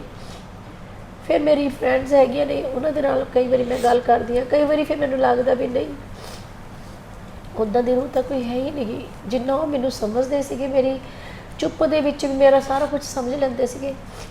ਤੇ ਫਿਰ ਮੈਨੂੰ ਬੇਟੇ ਕਹਿੰਦੇ ਹੁੰਦੇ ਤੁਸੀਂ ਗੱਲ ਕਰਿਆ ਕਰੋ, ਤੁਹਾਡੀਆਂ ਫਰੈਂਡਸ ਨੇ, ਉਹਨਾਂ ਨਾਲ ਗੱਲ ਕਰ ਲਿਆ ਕਰੋ, ਤੁਹਾਡਾ ਦੁੱਖ ਘਟੇ। ਮੈਂ ਕਿਹਾ ਮੇਰੇ ਅੰਦਰ ਦਾ ਦਰਦ, ਮੇਰੇ ਅੰਦਰ ਦੀ ਜਿਹੜੀ ਕਹਾਣੀ ਆ ਜਿਹੜੀ ਚੱਲ ਰਹੀ ਹੈ ਸਰਦੂਲ ਦੇ ਨਾਲ, 24 ਘੰਟੇ ਮੇਰਾ ਧਿਆਨ ਉੱਥੇ ਹੀ ਰਹਿੰਦਾ ਹੈ। ਤੇ ਮੈਂ ਕਿਹਾ ਉਹ ਗੱਲ ਕਿਸ ਨੂੰ ਮੈਂ ਕਿਵੇਂ ਸਮਝਾਵਾਂ, ਉਹ ਸਰਦੂਲ ਤੋਂ ਬਿਨਾਂ ਕੋਈ ਵੀ ਨਹੀਂ ਸਮਝ ਸਕਦਾ। ਸਰਦੂਲ ਨੂੰ ਮੈਂ ਕਿੱਥੋਂ ਬੁਲਾਵਾਂ, ਕਿੱਦਾਂ ਸਮਝਾਵਾਂ ਮੇਰੇ ਅੰਦਰ ਕੀ ਚੱਲਦਾ ਪਿਆ, ਮੈਂ ਕਿੰਨੀ ਉਦਾਸ ਆ ਨਾ ਉਹਦੇ ਤੋਂ ਬਿਨਾਂ। ਪਰ ਜਾਣ ਤੋਂ ਪਹਿਲਾਂ ਮੈਮ ਉਹ ਤੁਹਾਨੂੰ ਕੁਝ ਕਹਿ ਕੇ ਗਏ ਨੇ ਨਾ? ਹਾਂਜੀ, ਮੈਂ ਜਦੋਂ ਹਸਪੀਟਲ ਸੀਗੇ ਵਿੱਚ ਠੀਕ ਹੋ ਗਏ ਸੀਗੇ, 2 ਮਹੀਨੇ ਹਸਪੀਟਲ 'ਚ ਰਹੇ ਨੇ, ਤੇ 15 ਦਿਨਾਂ ਬਾਅਦ ਉਹ ਬਿਲਕੁਲ ਠੀਕ ਹੋ ਗਏ ਸੀ। ਉਹਦੀਆਂ ਸਾਰੀਆਂ ਰਿਪੋਰਟਸ ਵਧੀਆ ਹੋ ਗਈਆਂ ਸੀ, ਠੀਕ ਹੋ ਗਈਆਂ ਸੀਗੀਆਂ। ਡਾਕਟਰ ਕਹਿੰਦੇ ਸੀ ਆਪਾਂ ਛੁੱਟੀ ਦੇ ਦੇਣੀ ਇਹਨਾਂ ਨੂੰ। ਮੈਂ ਬਹੁਤ ਖੁਸ਼, ਉਹ ਵੀ ਬਹੁਤ ਖੁਸ਼ ਸੀਗੇ, ਕਿਉਂਕਿ 90 ਲੀਟਰ ਤੋਂ ਸ਼ੁਰੂ ਕੀਤੀ ਸੀ ਉਹਨਾਂ ਦੀ ਆਕਸੀਜਨ, ਤੇ 1 ਲੀਟਰ ਤੇ ਰਹਿ ਗਈ ਸੀਗੀ, ਆ ਗਈ ਸੀ ਹੌਲੀ ਹੌਲੀ ਕਰਦੇ ਕਰਦੇ। ਮੈਂ ਉਹਨਾਂ ਦੇ ਕੋਲ ਹੀ ਰਹੀ ਹਾਂ 2 ਮਹੀਨੇ ਹਸਪੀਟਲ 'ਚ, ਮੈਂ ਵੀ ਬੱਚੇ ਵੀ, ਦਿਨ ਰਾਤ ਅਸੀਂ ਉਹਨਾਂ ਦੇ ਕੋਲ ਹੁੰਦੇ ਸੀਗੇ। ਅਸੀਂ 2 ਮਹੀਨੇ ਸੌਂ ਕੇ ਨਹੀਂ ਸੀ ਦੇਖਿਆ। ਸਾਡੇ ਅੱਖਾਂ ਦੇ ਵਿੱਚ ਜਿਹੜੇ ਜ਼ਖਮ ਹੋ ਗਏ ਸੀਗੇ, ਉਹਨਾਂ ਨੇ ਕਹਿਣਾ ਤੁਸੀਂ ਸੋ ਜਾਓ। ਮੈਂ ਕਹਿਣਾ ਨਹੀਂ, ਇਹ ਸੋਣਾ ਨਹੀਂ ਹੈਗਾ, ਤੁਹਾਡੇ ਕੋਲ ਬੈਠੇ ਆ। ਤੇ ਇੱਦਾਂ ਹੀ ਉਹਨਾਂ ਦਾ ਬੈੱਡ ਹੁੰਦਾ ਸੀ, ਮੈਂ ਇੱਦਾਂ ਹੀ ਕੁਰਸੀ ਹੁੰਦੀ ਸੀਗੀ, ਤੇ ਮੈਂ ਇੱਦਾਂ ਹੀ ਉਹਨਾਂ ਦਾ ਹੱਥ ਫੜ ਕੇ ਕੁਰਸੀ 'ਤੇ ਬੈਠੇ ਰਹਿਣਾ। ਤੇ ਜਦੋਂ ਉਹਨਾਂ ਦੀ ਅੱਖ ਲੱਗ ਜਾਣੀ, ਸੋ ਜਾਣਾ, ਫਿਰ ਮੈਂ ਉਹਨਾਂ ਦੇ ਹੱਥ ਫੜ ਕੇ ਜਾਂ ਲੱਤਾਂ ਘੁੱਟੀ ਜਾਣੇ, ਤੇ ਉਦੋਂ ਕਦੋਂ ਮੈਨੂੰ ਥੋੜ੍ਹੀ ਬਹੁਤੀ ਨੀਂਦ ਆ ਜਾਣੀ, ਉਹਨਾਂ ਦੇ ਬੈੱਡ 'ਤੇ ਮੈਂ ਇੱਦਾਂ ਢਾਸਣ ਲਗਾ ਕੇ ਥੋੜ੍ਹਾ ਜਿਹਾ 10-15 ਮਿੰਟ ਸੋ ਜਾਣਾ ਨਾ। ਤੇ ਪਰ ਮੈਨੂੰ ਇੱਦਾਂ ਰਹਿੰਦਾ ਸੀਗਾ ਵੀ ਇਹਨਾਂ ਨੂੰ ਕੋਈ ਤਕਲੀਫ ਨਾ ਹੋਵੇ, ਕਿਤੇ ਮੈਂ ਸੁੱਤੀ ਪਈ ਹੋਵਾਂ, ਕਿਤੇ ਇਹ ਤਕਲੀਫ 'ਚ ਨਾ ਹੋਣ। ਮੈਨੂੰ ਨੀਂਦ ਹੀ ਨਹੀਂ ਸੀ ਆਉਂਦੀ, ਸੌਂਦੀ ਹੀ ਨਹੀਂ ਸੀ ਹੁੰਦੀ। ਤੇ ਫਿਰ ਜਦੋਂ ਡਾਕਟਰ ਨੇ ਕਿਹਾ ਕਿ ਸਾਰੀਆਂ ਰਿਪੋਰਟਸ ਇਹਨਾਂ ਦੀਆਂ ਠੀਕ ਆ ਗਈਆਂ ਨੇ, CT ਸਕੈਨ ਵੀ ਠੀਕ ਆ ਇਹਨਾਂ ਦੇ, ਹੁਣ ਸੈਚੂਰੇਸ਼ਨ ਵੀ ਠੀਕ ਆ, ਤੇ ਆਕਸੀਜਨ ਵੀ ਇਹਨਾਂ ਦਾ ਹੁਣ ਕਾਫੀ ਲੈਵਲ ਘਟ ਗਿਆ ਹੈ, ਵੀ 1 ਤੇ ਆ ਚੁੱਕੀ ਹੈ ਹੁਣ, ਵੀ ਆਪਾਂ ਇਹਨਾਂ ਨੂੰ ਛੁੱਟੀ ਦੇ ਦੇਣੀ ਆ ਹੁਣ, ਸਾਰੀਆਂ ਰਿਪੋਰਟਸ ਵਧੀਆ ਹੈ। ਮੈਂ ਬਹੁਤ ਖੁਸ਼ ਹੋਈ, ਸਰਦੂਲ ਵੀ ਬਹੁਤ ਖੁਸ਼ ਹੋਏ, ਕਹਿੰਦੇ ਹਾਂ ਮੈਂ ਵੀ ਠੀਕ ਮਹਿਸੂਸ ਕਰਦਾ ਹੈ, ਕਿਉਂਕਿ ਪਹਿਲਾਂ ਉਹਨਾਂ ਨੂੰ ਖਾਣਾ ਖਵਾਉਣਾ ਪੈਂਦਾ ਸੀਗਾ, ਆਪਣੇ ਹੱਥਾਂ ਨਾਲ ਖਵਾਉਂਦੀ ਸੀ। ਫਿਰ ਕਹਿੰਦੇ ਸੀ ਮੈਂ ਹੁਣ ਠੀਕ ਹਾਂ, ਮੈਂ ਖਾ ਸਕਦਾ, ਮੇਰੇ ਹੱਥ ਪੈਰ ਸਹੀ ਚੱਲ ਰਹੇ ਨੇ ਹੁਣ। ਫਿਰ ਉਹ ਆਪ ਖਾਣਾ ਖਾਣ ਲੱਗ ਗਏ ਸੀ, ਮੈਂ ਖੁਸ਼ ਹੋਣ ਲੱਗ ਗਈ, ਉੱਠ ਕੇ ਬੈਠਦੇ ਨੇ ਹੁਣ, ਹੈ ਨਾ। ਬਹੁਤ ਖੁਸ਼ ਸੀਗੀ। ਡਾਕਟਰ ਕਹਿੰਦੇ ਤੁਸੀਂ ਜਿੱਥੇ ਇਹਨਾਂ ਨੂੰ ਘਰੇ ਜਦੋਂ ਲੈ ਕੇ ਜਾਣਾ ਵੀ 3-4 ਦਿਨਾਂ ਤੱਕ ਛੁੱਟੀ ਕਰ ਦੇਣੀ ਹੈ, ਵੀ ਜਿੱਥੇ ਤੁਸੀਂ ਕਮਰੇ 'ਚ ਰੱਖਣਾ ਹੈ, ਆਈਸੋਲੇਟ ਕਰਨਾ ਤੁਸੀਂ ਇਹਨਾਂ ਨੂੰ 1 ਮਹੀਨੇ ਲਈ, ਤੁਸੀਂ ਉਹਨੂੰ ਸੈਨੀਟਾਈਜ਼ਰ ਕਰ ਦਿਓ, ਕਮਰੇ ਨੂੰ ਜਾ ਕੇ ਸਾਰਾ ਸੈਟਿੰਗ ਕਰਿਓ। ਮੈਂ ਉੱਥੋਂ ਆ ਗਈ ਤੇ ਅਲਾਪ ਉੱਥੇ ਸੀਗਾ। ਮੈਂ ਉੱਥੋਂ ਆਈ ਹਾਂ 2 ਦਿਨ ਵਾਸਤੇ ਘਰੇ, ਇੱਧਰ ਖੰਨੇ ਮੋਹਾਲੀ ਤੋਂ ਆ ਕੇ ਮੈਂ ਰੂਮ ਸਾਰਾ ਆਪ ਕੋਲ ਖੜ ਕੇ ਸਾਰਾ ਸਫਾਈ ਕਰਵਾਇਆ, ਸਾਰਾ ਸੈਨੀਟਾਈਜ਼ਰ ਕਰਵਾਇਆ। ਉਹਨਾਂ ਦੇ ਪਸੰਦ ਦੀਆਂ, ਉਦੋਂ ਠੰਡ ਬਹੁਤ ਜ਼ਿਆਦਾ ਸੀਗੀ, ਉਹਨਾਂ ਦੇ ਪਸੰਦ ਦੇ ਬਿਸਤਰੇ ਮੈਂ ਸ਼ਨੀਲ ਦੇ ਪੂਰੇ ਡਰਾਈ ਕਲੀਨ ਕਰਵਾ ਕੇ ਪੂਰਾ ਉਵੇਂ ਉਹਨਾਂ ਨੂੰ ਜੋ ਕਲਰ ਪਸੰਦ ਸੀਗਾ ਉਵੇਂ ਮੈਂ 2 ਦਿਨ ਬਹੁਤ ਮਿਹਨਤ ਕੀਤੀ ਆ ਕੇ ਉਵੇਂ ਦੇ ਕਲਰ ਦਾ ਸਾਰਾ ਕੁਝ ਰੱਖਿਆ। ਜੋ ਚੀਜ਼ਾਂ ਉਹਨਾਂ ਨੂੰ ਮਿਊਜ਼ਿਕ ਪਸੰਦ ਸੀ, ਮੈਂ ਕਿਹਾ ਉਹਨਾਂ ਨੇ ਇਸੇ ਰੂਮ ਦੇ ਵਿੱਚ 1 ਮਹੀਨਾ ਅੰਦਰ ਹੀ ਰਹਿਣਾ ਹੈ, ਵੀ ਕਿਸੇ ਨੇ ਮਿਲਣਾ ਤਾਂ ਹੈ ਨਹੀਂ ਗਾ, ਵੀ ਆਪਾਂ ਜਾਂ ਮੈਂ ਜਾਂ ਬੇਟਾ ਜਾਏਗਾ ਗਾਊਨ ਪਾ ਕੇ। ਉਹਨਾਂ ਦੇ ਪਸੰਦ ਦੀਆਂ ਸਾਰੀਆਂ ਚੀਜ਼ਾਂ ਇੱਕ ਵਾਰੀ ਮੈਂ ਸੈੱਟ ਕਰਤੀਆਂ। ਤੇ ਫਿਰ ਮੈਂ ਜਦੋਂ ਵਾਪਸ ਗਈ, ਬੇਟਾ ਮੈਨੂੰ ਕਹਿੰਦਾ ਮੰਮਾ ਤੁਸੀਂ ਰਹਿਣ ਦਿਓ ਆਨੂੰ, ਹੁਣ ਅਸੀਂ ਛੁੱਟੀ ਹੋ ਜਾਣੀ, ਅਸੀਂ ਪਰਸੋਂ ਨੂੰ ਅਸੀਂ ਆ ਹੀ ਜਾਣਾ, ਵੀ ਤੁਸੀਂ ਇੱਥੇ ਰਹੋ ਹੁਣ ਕਰਨੇ। ਮੈਂ ਕਿਹਾ ਵੀ ਨਹੀਂ, ਮੈਂ ਆ ਜਾਂਦੀ ਹਾਂ। ਸਰਦੂਲ ਜੀ ਨਾਲ ਮੇਰੀ ਗੱਲ ਤਾਂ ਹੁੰਦੀ ਰਹਿੰਦੀ ਸੀ ਵੀਡੀਓ ਕਾਲ। ਮੈਂ ਕਿਹਾ, ਕਹਿੰਦੇ ਨਹੀਂ ਤੂੰ ਆ ਜਾ, ਕਹਿੰਦੇ ਮੇਰਾ ਦਿਲ ਨਹੀਂ ਲੱਗਦਾ, ਤੂੰ ਆ ਜਾ। ਮੈਂ ਚਲੇ ਗਈ ਤੇ ਅਸੀਂ ਬੜੇ ਖੁਸ਼ ਸੀਗੇ, ਉਹ ਵੀ ਸਰਦੂਲ ਜੀ ਬਹੁਤ ਖੁਸ਼ ਸੀ। ਮੈਨੂੰ ਪੁੱਛਦੇ ਸੀ ਤੂੰ ਮੇਰਾ ਕਿਹੜਾ ਰੂਮ ਸਾਫ਼ ਕਰਕੇ, ਕਿਹੜੇ ਰੂਮ 'ਚ ਮੇਰਾ ਕੀਤਾ ਸੈੱਟ, ਕਿਵੇਂ। ਮੈਂ ਕਿਹਾ ਕੁਛ ਚੀਜ਼ਾਂ ਤੁਹਾਡੇ ਲਈ ਸਰਪ੍ਰਾਈਜ਼ ਰੱਖੀਆਂ ਨੇ, ਮੈਂ ਤੁਹਾਡੇ ਪਸੰਦ ਦੀਆਂ ਚੀਜ਼ਾਂ ਮੈਂ ਰੱਖ ਕੇ ਜਾ ਕੇ ਦੇਖਿਓ ਤੁਸੀਂ ਹੁਣ। ਕਹਿੰਦੇ ਠੀਕ ਹੈ। ਤੇ ਬਸ ਬਹੁਤ ਖੁਸ਼ ਸੀਗੇ, ਕਹਿੰਦੇ ਹੁਣ ਮੈਂ ਜਾਣਾ ਹੈ। ਕਹਿੰਦੇ ਹੁਣ ਜਦੋਂ ਆਪਾਂ ਘਰੇ ਜਾ ਕੇ ਮਹੀਨਾ ਮੈਂ ਰੈਸਟ ਕਰਕੇ ਸੈੱਟ ਹੋ ਜਾਵਾਂਗੇ ਆਪਾਂ, ਫਿਰ ਕਹਿੰਦੇ ਨਾ ਅਖੰਡ ਪਾਠ ਸਾਹਿਬ ਰਖਾਵਾਂਗੇ, ਸਾਰਿਆਂ ਨੂੰ ਬੁਲਾਵਾਂਗੇ ਜਿਨ੍ਹਾਂ ਨੇ ਦੁਆਵਾਂ ਕੀਤੀਆਂ ਜਾਂ ਜੋ ਵੀ ਜਿਨ੍ਹਾਂ ਨੇ ਹੈ ਨਾ, ਵੀ ਉਹਨਾਂ ਸਾਰਿਆਂ ਨੂੰ ਇਕੱਠੇ ਕਰਕੇ ਆਪਾਂ ਸਾਰਿਆਂ ਨੂੰ ਮਿਲਾਂਗੇ। ਕਹਿੰਦੇ ਮੇਰਾ 2 ਮਹੀਨੇ ਤੋਂ ਮੈਂ ਬੈੱਡ 'ਤੇ ਪਿਆ, ਮੇਰਾ ਸਾਰਿਆਂ ਨੂੰ ਮਿਲਣ ਨੂੰ ਬਹੁਤ ਦਿਲ ਕਰਦਾ ਹੈ। ਮੈਂ ਕਿਹਾ ਠੀਕ ਹੈ। ਤੇ ਬੜੇ ਖੁਸ਼, ਅਸੀਂ ਵੀ ਸਾਰੇ ਖੁਸ਼ ਉਹ ਵੀ ਖੁਸ਼ ਸੀਗੇ। ਅਗਲੇ ਦਿਨ ਉਹਨਾਂ ਨੂੰ ਬੁਖਾਰ ਚੜ੍ਹ ਗਿਆ ਤੇ ਛੁੱਟੀ ਤੋਂ 1-2 ਦਿਨ ਪਹਿਲਾਂ ਬੁਖਾਰ ਚੜ੍ਹ ਗਿਆ ਤੇ ਡਾਕਟਰ ਕਹਿੰਦੇ ਵੀ ਬੁਖਾਰ ਹੋ ਗਿਆ, ਇਹਨਾਂ ਨੂੰ ਚੈੱਕ ਕਰਨਾ ਪੈਣਾ ਹੈ। ਉਹ ਕਹਿੰਦੇ ਵੀ ਇਹਨਾਂ ਨੂੰ ਫੰਗਲ ਇਨਫੈਕਸ਼ਨ ਹੋ ਗਈ, ਵੀ ਆਪਾਂ ਹੁਣ ਛੁੱਟੀ ਨਹੀਂ ਕਰ ਸਕਦੇ ਇਹਨਾਂ ਨੂੰ। ਮੈਂ ਕਿਹਾ ਵੀ ਕੱਲ੍ਹ ਤੱਕ ਤਾਂ ਬਿਲਕੁਲ ਠੀਕ ਸੀਗੇ, ਆਕਸੀਜਨ ਵੀ ਠੀਕ ਸੀ, ਵੀ ਹੁਣ ਇੱਕਦਮ ਆਕਸੀਜਨ ਇਹਨਾਂ ਦੀ 1 ਤੋਂ 7-8 ਤੇ ਕਿਵੇਂ ਪਹੁੰਚ ਗਈ, ਫਿਰ ਅਗਲੇ ਦਿਨ 15 ਤੇ ਪਹੁੰਚ ਗਈ। ਤੇ ਮੈਂ ਕਿਹਾ ਵੀ ਇਹ ਕੀ ਹੋ ਰਿਹਾ? ਕਹਿੰਦੇ ਵੀ ਨਹੀਂ, ਇਹਨਾਂ ਨੂੰ ਛੁੱਟੀ ਨਹੀਂ ਦੇਣੀ, ਆਪਾਂ ਹੁਣ ਇੱਥੇ ਹੀ ਰੱਖਾਂਗੇ। ਤੇ ਜਦੋਂ ਹਫ਼ਤਾ ਨਿਕਲ ਗਿਆ ਉਹਨਾਂ ਦੀ ਤਬੀਅਤ ਜ਼ਿਆਦਾ ਖ਼ਰਾਬ ਹੋ ਗਈ। ਫਿਰ ਮੈਨੂੰ ਕਹਿੰਦੇ, ਉਹ ਮੈਨੂੰ ਕਹਿਣ ਲੱਗ ਗਏ ਹੱਥ ਫੜ ਕੇ ਨਾ, ਮੈਨੂੰ ਬਿਠਾ ਲੈਣਾ ਕੋਲ। ਮੈਨੂੰ ਕਹਿੰਦੇ ਨੂਰੀ, ਮੈਨੂੰ ਲੱਗਦਾ ਨਹੀਂ ਹੈਗਾ ਵੀ ਮੈਂ ਠੀਕ ਹੋਊਂਗਾ। ਕਹਿੰਦੇ ਜੇ ਮੈਨੂੰ ਕੁਝ ਹੋ ਗਿਆ ਨਾ ਵੀ ਤੂੰ ਆਪਣਾ, ਮੈਨੂੰ ਪਤਾ ਮੇਰੇ ਤੋਂ ਬਾਅਦ ਤੂੰ ਡਿੱਗ ਜਾਣਾ ਹੈ, ਕਿਉਂਕਿ ਪਤਾ ਹੁੰਦਾ ਆਪਣੇ ਜੀਵਨ ਸਾਥੀ ਦਾ, ਜਿੱਦਾਂ 36 ਸਾਲ ਅਸੀਂ ਕੱਢੇ ਆ, ਵੀ ਕਿੱਦਾਂ ਮੈਂ ਉਹਨੂੰ ਤਾਂ 1 ਮਿੰਟ ਵੀ ਪਰੇ ਨਹੀਂ ਸੀ ਰਹਿੰਦੀ ਹੁੰਦੀ। ਤੇ ਕਹਿੰਦੇ ਤੂੰ ਹੌਸਲਾ ਕਰਨਾ ਹੈ, ਬੱਚਿਆਂ ਕਰਕੇ ਹੌਸਲਾ ਕਰਨਾ, ਵੀ ਜੇ ਮੇਰੇ ਤੋਂ ਬਾਅਦ ਤੂੰ ਵੀ ਟੁੱਟ ਗਈ, ਤੈਨੂੰ ਵੀ ਕੁਝ ਹੋ ਗਿਆ, ਫਿਰ ਬੱਚੇ ਇਕੱਲੇ ਰਹਿ ਜਾਣਗੇ। ਕਹਿੰਦੇ ਮੈਂ ਬੱਚਿਆਂ ਦਾ ਕੁਝ ਨਹੀਂ ਦੇਖਿਆ ਤੇ ਤੂੰ ਸਾਰਾ ਕੁਝ ਕਰਨਾ ਹੈ ਬੱਚਿਆਂ ਦਾ, ਤੂੰ ਦੋਨੋਂ ਰੂਪ ਘਰ, ਬਾਪ ਵੀ ਪਿਓ ਮਾਂ ਵੀ ਬਣ ਕੇ ਤੂੰ ਸਾਰਾ ਕੁਝ ਬੱਚਿਆਂ ਦਾ ਕਰਨਾ ਹੈ। ਔਰ ਬੱਚਿਆਂ ਲਈ ਪੂਰਾ ਇੱਦਾਂ ਹਿੰਮਤ ਬਣ ਕੇ, ਸ਼ਕਤੀ ਬਣ ਕੇ ਨਾਲ ਖੜੀ ਤੂੰ। ਮੈਂ ਕਿਹਾ ਨਹੀਂ, ਤੁਸੀਂ ਇੱਦਾਂ ਦੀਆਂ ਗੱਲਾਂ ਨਾ ਕਰੋ, ਤੁਸੀਂ ਠੀਕ ਹੋ ਜਾਣਾ, ਆਪਾਂ ਦੋਨੋਂ ਕਰਾਂਗੇ, ਖੁਸ਼ੀਆਂ ਦੇਖਾਂਗੇ, ਆਪਾਂ ਬੱਚਿਆਂ ਦੀਆਂ ਰਲ ਕੇ ਦੇਖਾਂਗੇ। ਕਹਿੰਦੇ ਨਹੀਂ, ਮੈਂ ਬੱਚਿਆਂ ਲਈ ਕੁਝ ਵੀ ਨਹੀਂ ਕਰ ਪਾਇਆ। ਕਹਿੰਦੇ ਕੋਈ ਨਾ, ਦੇਖਦੇ ਆ, ਕਹਿੰਦੇ ਜਿਵੇਂ ਰੱਬ ਨੂੰ ਮਨਜ਼ੂਰ ਹੋਇਆ।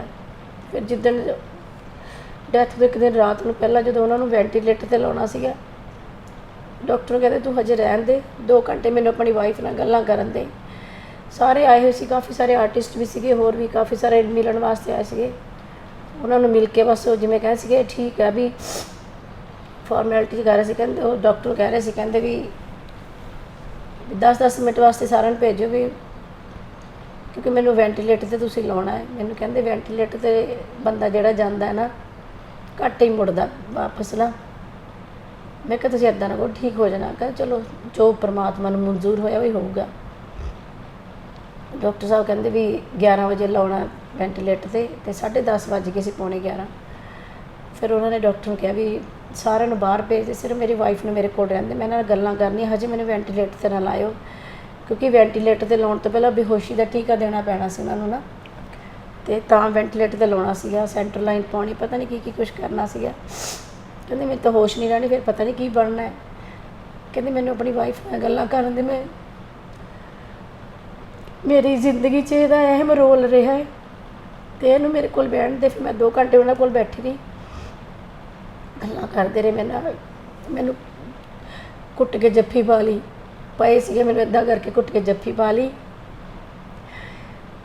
ਨਾਲੇ ਹੰਝੂ ਆ ਗਏ ਉਹਨਾਂ ਦੇ। ਮੈਨੂੰ ਕਹਿੰਦੇ ਤੂੰ ਮੈਨੂੰ ਮਾफ़ ਕਰ ਦੇ, ਮੈਂ ਤੇਰੇ ਨਾਲ ਜੀਣਾ ਚਾਹੁੰਦਾ ਸੀ, ਬਹੁਤ ਖੁਸ਼ੀਆਂ ਦੇਖਣੀਆਂ ਸੀ, ਆਪਾਂ ਸਾਰੀ ਜ਼ਿੰਦਗੀ ਸਟਰਗਲ ਕਰਦੇ ਰਹੇ, ਬੱਚਿਆਂ ਨੂੰ ਪਾਲਦੇ ਰਹੇ। ਕਹਿੰਦੇ ਹੁਣ ਆਪਣਾ ਟਾਈਮ ਸੀਗਾ ਵੀ ਆਪਾਂ ਇਕੱਠਿਆਂ ਨੇ ਇੰਜੋਏ ਕਰਨਾ ਸੀਗਾ, ਮੈਨੂੰ ਮਾफ़ ਕਰ ਦੇ, ਮੈਂ ਤੈਨੂੰ ਇਕੱਲੀ ਨੂੰ ਛੱਡ ਕੇ ਜਾ ਰਿਹਾ। ਬਸ ਇੱਦਾਂ ਹੀ ਕਹਿੰਦੇ ਰਹੇ। ਕਹਿੰਦੇ ਬਸ ਤੂੰ ਬੱਚਿਆਂ ਦਾ ਧਿਆਨ ਰੱਖੀ, ਡੋਲੀ ਨਾ ਬਿਲਕੁਲ ਵੀ।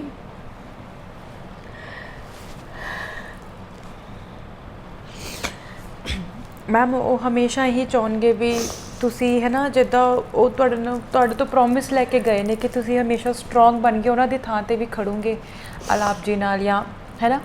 ਸੋ you have to be strong. ਮੈਂ ਸਮਝ ਸਕਦੀ ਹਾਂ ਮੈਮ, ਇਹ ਸਿਚੁਏਸ਼ਨ 'ਚ ਇਨਸਾਨ ਬਹੁਤ ਇਕੱਲਾ ਰਹਿ ਜਾਂਦਾ ਹੈ, ਪਰ ਫਿਰ ਵੀ ਉਹ ਤੁਹਾਡੇ ਨਾਲ ਨੇ। ਤੁਸੀਂ ਖੁਦ ਕਹਿੰਦੇ ਹੋ ਕਿ ਇਹ ਰੂਹਾਂ ਦਾ ਮਿਲਨ ਹੈ, ਔਰ ਤੁਸੀਂ ਹਮੇਸ਼ਾ ਉਹਨਾਂ ਨੂੰ ਮਹਿਸੂਸ ਕਰਦੇ ਹੋ, ਗੱਲਾਂ ਕਰਦੇ ਹੋ ਉਹਨਾਂ ਨਾਲ ਬਹੁਤ ਦੇਰ ਬਹਿ ਕੇ ਕਮਰੇ 'ਚ। ਮੈਂ ਇਕੱਲੀ ਬੈਠ ਕੇ ਕਰਦੀ ਗੱਲਾਂ ਉਹਨਾਂ ਨਾਲ, ਜਦੋਂ ਬਿਲਕੁਲ ਇਕੱਲੀ ਹੁੰਦੀ ਹਾਂ। ਬੱਚੇ ਕਈ ਵਾਰੀ ਕਿਤੇ ਰਿਕਾਰਡਿੰਗ ਕੁਛ ਕਰਨ ਗਏ ਹੁੰਦੇ ਆ, ਜਾਂ ਆਪਣੇ ਰੂਮ 'ਚ ਹੁੰਦੇ, ਮੈਂ ਇਕੱਲੀ ਬਹਿ ਜਾਂਦੀ ਹਾਂ। ਬੱਚਿਆਂ ਸਾਹਮਣੇ ਮੈਂ ਬਹੁਤ ਘੱਟ ਰੋਂਦੀ ਹਾਂ, ਮੈਂ ਉਹਨਾਂ ਨੂੰ ਅੱਗੇ ਹਿੰਮਤ ਦਿਖਾਉਂਦੀ ਵੀ ਮੈਂ ਠੀਕ ਹਾਂ। ਪਰ ਜਦੋਂ ਮੇਰੇ ਅੰਦਰ ਗੁਬਾਰ ਇੰਨਾ ਭਰ ਜਾਂਦਾ ਹੈ, ਕਿਉਂਕਿ ਕਿੰਨੀ ਦੇਰ ਤੱਕ ਤੁਸੀਂ ਆਪਣੇ ਆਪ ਨੂੰ ਰੱਖ ਸਕਦੇ ਹੋ ਕੰਟਰੋਲ 'ਚ ਨਾ। ਫਿਰ ਮੇਰੇ ਹੌਲ ਪੈਂਦੇ ਅੰਦਰ, ਮੈਨੂੰ ਫਿਰ ਦਿਖਦੇ ਨਹੀਂ ਕਿਸੇ ਪਾਸੇ। ਮੈਂ ਉਹਨਾਂ ਦੀ ਫੋਟੋ ਦੇ ਅੱਗੇ ਜਾ ਕੇ ਬਹਿ ਜਾਂਦੀ ਹਾਂ, ਉਹਨਾਂ ਦੇ ਗਾਣੇ ਸੁਣਦੀ ਦੇਖਦੀ ਹਾਂ ਵੀ ਇਹ ਚਿਹਰਾ ਕਿੱਥੇ ਚਲਾ ਗਿਆ, ਵੀ ਹੁਣ ਇਹਨਾਂ ਨੇ ਕਦੇ ਨਹੀਂ ਆਉਣਾ, ਨਾ ਮੈਨੂੰ ਇਹਨਾਂ ਨੇ ਕਦੇ ਦਿਖਣਾ ਹੈ। ਮੈਮ ਫਿਰ ਬਸ ਮੈਂ ਗੱਲਾਂ ਹੀ ਕਰਦੀ ਹਾਂ ਅੱਖਾਂ ਬੰਦ ਕਰਕੇ ਉਹਨਾਂ ਦੇ ਪਿੱਛੇ। ਕਿਤੇ ਰੂਹ ਹੁੰਦੀ ਆ, ਕਹਿੰਦੇ ਵੀ ਰੂਹਾਂ ਹੁੰਦੀਆਂ ਨੇ, ਵੀ ਜੇ ਕਿਤੇ ਉਹਨਾਂ ਦੀ ਰੂਹ ਹੈਗੀ ਮੇਰੇ ਆਸੇ ਪਾਸੇ ਤਾਂ ਮੈਂ ਉਹਨੂੰ ਅੱਖਾਂ ਬੰਦ ਕਰਕੇ ਹਾਜ਼ਰ ਨਾਜ਼ਰ ਸੋਚਦੀ ਹਾਂ ਵੀ ਮੇਰੇ ਕੋਲ ਕਿਤੇ ਹੈਗੇ ਹੋ ਤੁਸੀਂ। ਫਿਰ ਮੈਂ ਉਹਨਾਂ ਨਾਲ ਗੱਲਾਂ ਕਰਦੀ ਹਾਂ। ਮੈਮ ਤੁਹਾਨੂੰ ਬਹੁਤ ਸਟਰੋਂਗ ਹੋਣਾ ਪਏਗਾ, ਕਿਉਂਕਿ ਵਾਕਈ ਦੇ ਵਿੱਚ ਹਜੇ ਦੋਨਾਂ ਦਾ ਕਰੀਅਰ ਸ਼ੁਰੂ ਵੀ ਨਹੀਂ ਹੋਇਆ, ਔਰ ਉਹਨਾਂ ਦੇ ਨਾਲ ਉਹਨਾਂ ਨੂੰ ਉਹਨਾਂ ਦੇ ਮਾਂ ਦੀ, ਬਾਪ ਦੀ, ਦੋਨਾਂ ਦੀ ਜ਼ਰੂਰਤ ਹੈ, ਤੇ ਇਸ ਟਾਈਮ ਦੋਨੋਂ ਹੀ ਕਿਰਦਾਰ ਤੁਸੀਂ ਨਿਭਾ ਰਹੇ ਹੋ ਔਰ ਤੁਹਾਨੂੰ ਨਿਭਾਉਣਾ ਪੈਣਾ ਹੈ ਨਾ। ਅੱਛਾ, ਆਪਾਂ ਥੋੜ੍ਹਾ ਜਿਹਾ ਚਲੋ ਪਿੱਛੇ ਚੱਲਦੇ ਹਾਂ।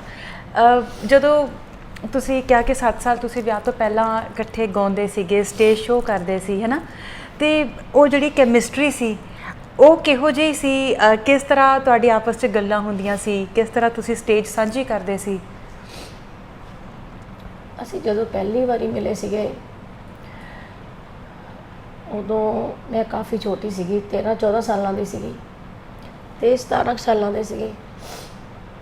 ਅਸੀਂ ਇੱਕ ਦੂਜੇ ਨੂੰ ਦੇਖਿਆ ਨਹੀਂ ਸੀ, ਨਾ ਹਜੇ ਉਹਨਾਂ ਦੀ ਕੋਈ ਪਹਿਚਾਣ ਬਣੀ ਸੀ, ਨਾ ਮੇਰੀ। ਅਸੀਂ ਸਟਰਗਲ ਦੇ ਉਹਦੇ ਵਿੱਚ ਸੀਗੇ ਤੇ ਇਹਨਾਂ ਦੇ ਰਿਸ਼ਤੇਦਾਰਾਂ ਦੇ ਵਿੱਚ ਕਿਸੇ ਦਾ ਵਿਆਹ ਸੀਗਾ। ਉਹਨਾਂ ਨੇ ਸਰਦੂਲ ਜੀ ਨੂੰ ਕਿਹਾ ਵੀ ਤੁਸੀਂ ਸਾਡੇ ਵਿਆਹ 'ਤੇ ਪ੍ਰੋਗਰਾਮ ਕਰਨਾ ਹੈ।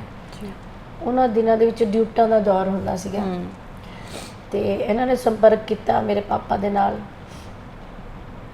ਕਹਿੰਦੇ ਵੀ ਕਿਉਂਕਿ ਜਿਹੜੇ ਮੇਰੇ ਪਾਪਾ ਸੀਗੇ ਤੇ ਸਰਦੂਲ ਜੀ ਦੇ ਪਾਪਾ ਸੀਗੇ ਉਹ ਆਪਸ ਵਿੱਚ ਫਰੈਂਡ ਸੀਗੇ। ਅੱਛਾ ਜੀ। ਕਿਉਂਕਿ ਜਿਹੜੇ ਮੇਰੇ ਫਾਦਰ ਇਨ ਲਾ ਸੀਗੇ ਉਹ ਤਬਲਾ ਵਾਦਕ ਸੀਗੇ, ਬਹੁਤ ਵਧੀਆ, ਬਹੁਤ ਵੱਡੇ ਖਾਨ ਸਾਹਿਬ ਸੀਗੇ, ਤੇ ਮੇਰੇ ਪਾਪਾ ਸਿੰਗਰ ਸੀਗੇ। ਇਸ ਕਰਕੇ ਉਹ ਕਿਤੇ ਨਾ ਕਿਤੇ ਪ੍ਰੋਗਰਾਮਾਂ 'ਤੇ ਇਕੱਠੇ ਹੁੰਦੇ ਸੀਗੇ, ਇੱਦਾਂ ਉਹਨਾਂ ਦੀ ਸਾਂਝ ਸੀਗੀ। ਤੇ ਫਿਰ ਸਰਦੂਲ ਜੀ ਨੇ ਸੰਪਰਕ ਕੀਤਾ ਮੇਰੇ ਪਾਪਾ ਦੇ ਨਾਲ ਵੀ ਤੁਹਾਡੀ ਵੀ ਬੇਟੀ ਗਾਉਂਦੀ ਆ ਤੇ ਵੀ ਅਸੀਂ ਇੱਕ ਪ੍ਰੋਗਰਾਮ ਕਰਨਾ, ਵੀ ਅਸੀਂ ਇਕੱਠੇ ਹੋ ਕੇ ਪ੍ਰੋਗਰਾਮ ਕਰਨਾ ਵੀ, ਤੇ ਵੀ ਤੁਸੀਂ ਉਹਨਾਂ ਨੂੰ ਭੇਜ ਦਿਓ ਇਸ ਪ੍ਰੋਗਰਾਮ 'ਤੇ ਜੀ। ਮੈਂ ਤੇ ਮੇਰੇ ਵੱਡੇ ਬ੍ਰਦਰ ਕਰਮਾ ਅਸੀਂ ਦੋਨੋਂ ਹੀ ਬੱਸ ਚੜ੍ਹ ਕੇ ਇੱਥੇ ਖੰਨੇ ਦੇ ਕੋਲ ਪਿੰਡ ਹੈਗਾ ਬਲਾਲਾ, ਉੱਥੇ ਵਿਆਹ ਸੀਗਾ। ਅਸੀਂ ਬੱਸ ਚੜ੍ਹ ਕੇ ਆਏ ਤੇ ਉੱਥੇ ਉਤਰੇ। ਮੈਂ ਪਹਿਲੀ ਵਾਰੀ ਉਸ ਪਿੰਡ ਦੇ ਵਿੱਚ ਮੈਂ ਸਰਦੂਲ ਜੀ ਨੂੰ ਮਿਲੀ ਸੀਗੀ। ਉਦੋਂ ਪੱਗ ਬੰਨ੍ਹਦੇ ਸੀਗੇ, ਸਰਦਾਰ ਸੀਗੇ। ਤੇ ਜਦੋਂ ਮੈਂ ਮਿਲੀ ਉਹਨਾਂ ਨੂੰ ਤੇ ਮੈਨੂੰ ਇੱਕਦਮ ਕੁਝ ਹੋਇਆ ਨਾ, ਪਹਿਲੀ ਵਾਰੀ ਦੇਖਿਆ ਜਦੋਂ ਮੈਨੂੰ ਕੁਝ ਹੋਇਆ ਅੰਦਰ ਨਾ, ਮੈਂ ਇਹਨਾਂ ਨੂੰ ਇੱਕਦਮ ਦੇਖਿਆ ਤਾਂ ਮੈਨੂੰ ਇੱਦਾਂ ਲੱਗਿਆ ਜਿਵੇਂ ਮੇਰਾ ਪਤਾ ਨਹੀਂ ਕਿੰਨੇ ਕੁ ਜਨਮਾਂ ਤੋਂ ਕੁਝ ਗੁਆਚਿਆ ਹੋਇਆ ਸੀ ਵੀ ਮੈਨੂੰ ਮਿਲ ਗਿਆ। ਜਿਵੇਂ ਇੱਕ ਛੋਟਾ ਬੱਚਾ ਗੁੰਮ ਜਾਵੇ ਕਿਤੇ 2-4 ਘੰਟੇ ਕਿਤੇ ਇੱਧਰ ਉੱਧਰ ਹੋ ਜਾਵੇ ਆਪਣੀ ਮਾਂ ਤੋਂ, ਤੇ ਕਿੱਦਾਂ ਉਹ ਵਿਆਕੁਲ ਹੋ ਜਾਂਦਾ ਕਿ ਮੇਰੀ ਮਾਂ ਕਿੱਥੇ, ਇੱਕਦਮ ਆਪਣੀ ਮਾਂ ਦੇ ਕੋਲ ਜਾਂਦਾ, ਕਿੱਦਾਂ ਉਹਨੂੰ ਇੱਦਾਂ ਲੱਗਦਾ। ਹਾਂ, ਇਸ ਤਰ੍ਹਾਂ ਮੈਨੂੰ ਮਹਿਸੂਸ ਹੋਇਆ ਜਿਵੇਂ ਪਤਾ ਨਹੀਂ ਮੇਰਾ ਕੀ ਗੁਆਚਿਆ ਹੋਇਆ ਮੈਨੂੰ ਮਿਲ ਗਿਆ, ਇੱਕਦਮ ਅੰਦਰ ਸਕੂਨ ਮਿਲਿਆ ਮੈਨੂੰ। ਤੇ ਫਿਰ ਮੈਨੂੰ ਇਹਨਾਂ ਨੇ ਪੁੱਛਿਆ, ਕਹਿੰਦੇ ਵੀ ਤੁਹਾਨੂੰ ਡਿਊਟ ਕਿਹੜੇ ਆਉਂਦੇ ਆ ਜਿਹੜੇ ਮਾਰਕੀਟ ਚੱਲਦੇ ਹੁੰਦੇ ਸੀਗੇ, ਕਿਉਂਕਿ ਸਾਡੀ ਤਾਂ ਰਿਕਾਰਡਿੰਗ ਨਹੀਂ ਸੀ ਕੋਈ ਵੀ ਹੋਈ ਜੀ। ਤੇ ਮੈਂ ਕਿਹਾ ਮੈਨੂੰ ਰਣਜੀਤ ਕੌਰ ਜੀ ਦੇ ਗਾਣੇ ਸਾਰੇ ਡਿਊਟ ਆਉਂਦੇ ਆ। ਕਹਿੰਦੇ ਠੀਕ ਹੈ, ਵੀ ਮੈਨੂੰ ਯਾਦ ਆ। ਕਹਿੰਦੇ ਆਪਾਂ ਉਹੀ ਗਾਵਾਂਗੇ, ਆਹ ਵਾਲੇ ਗਾਣੇ ਸਿਲੈਕਟ ਕਰ ਲਿੱਤੇ ਉਹਨਾਂ ਨੇ। ਸਟੇਜ 'ਤੇ ਚੜ੍ਹੇ, ਸਾਡੀ ਕੋਈ ਰਿਹਰਸਲ ਨਹੀਂ ਸੀਗੀ। 10 ਮਿੰਟ ਅਸੀਂ ਸਟੇਜ ਤੋਂ ਪਹਿਲਾਂ 10-15 ਮਿੰਟ ਪਹਿਲਾਂ ਮਿਲੇ ਆ, ਤਿਆਰ ਹੋਏ ਆ ਤੇ ਸਟੇਜ 'ਤੇ ਗਏ ਆ। ਜਦੋਂ ਅਸੀਂ ਉਹ ਪ੍ਰੋਗਰਾਮ ਕੀਤਾ 2-3 ਘੰਟੇ ਅਸੀਂ ਪ੍ਰੋਗਰਾਮ ਕੀਤਾ ਦੋਨਾਂ ਨੇ, ਪਰ ਜਦੋਂ ਸਾਰੀ ਦੁਨੀਆ ਇੱਦਾਂ ਦੇਖ ਰਹੀ ਸੀਗੀ ਕਿ ਕਿਸੇ ਨੇ ਮੰਨਿਆ ਨਹੀਂ ਗਿਆ ਵੀ ਤੁਸੀਂ ਹੁਣੇ ਮਿਲੇ ਹੋ ਸਟੇਜ 'ਤੇ 15 ਮਿੰਟ ਪਹਿਲਾਂ। ਕਹਿੰਦੇ ਤੁਸੀਂ ਇੱਦਾਂ ਲੱਗਦੇ ਹੋ ਜਿਵੇਂ ਪਤਾ ਨਹੀਂ ਕਿੰਨੀਆਂ ਕੁ ਤੁਹਾਡੀਆਂ ਰਿਹਰਸਲਸ ਹੋਈਆਂ ਨੇ, ਕਿੰਨੀ ਕੁ ਤੁਹਾਡੀ ਦੋਨਾਂ ਦੀ ਆਪਸ 'ਚ ਪ੍ਰੈਕਟਿਸ ਹੋਈ ਆ, ਵੀ ਤੁਹਾਡੀ ਕੈਮਿਸਟਰੀ ਇੰਨੀ ਅੱਛੀ ਸੀਗੀ ਦੋਨਾਂ ਦੀ। ਸਟੇਜ 'ਤੇ ਪੇਸ਼ਕਾਰੀ ਤੁਹਾਡੀ ਇੱਦਾਂ ਲੱਗਦੀ ਓ ਨਹੀਂ ਸੀਗੀ। ਤੇ ਕਿਉਂਕਿ ਸਾਨੂੰ ਇੱਦਾਂ ਸਪੈਸ਼ਲ ਕੋਈ ਤਿਆਰੀ ਕਰਨ ਦੀ ਲੋੜ ਨਹੀਂ ਸੀ ਪੈਂਦੀ ਹੁੰਦੀ।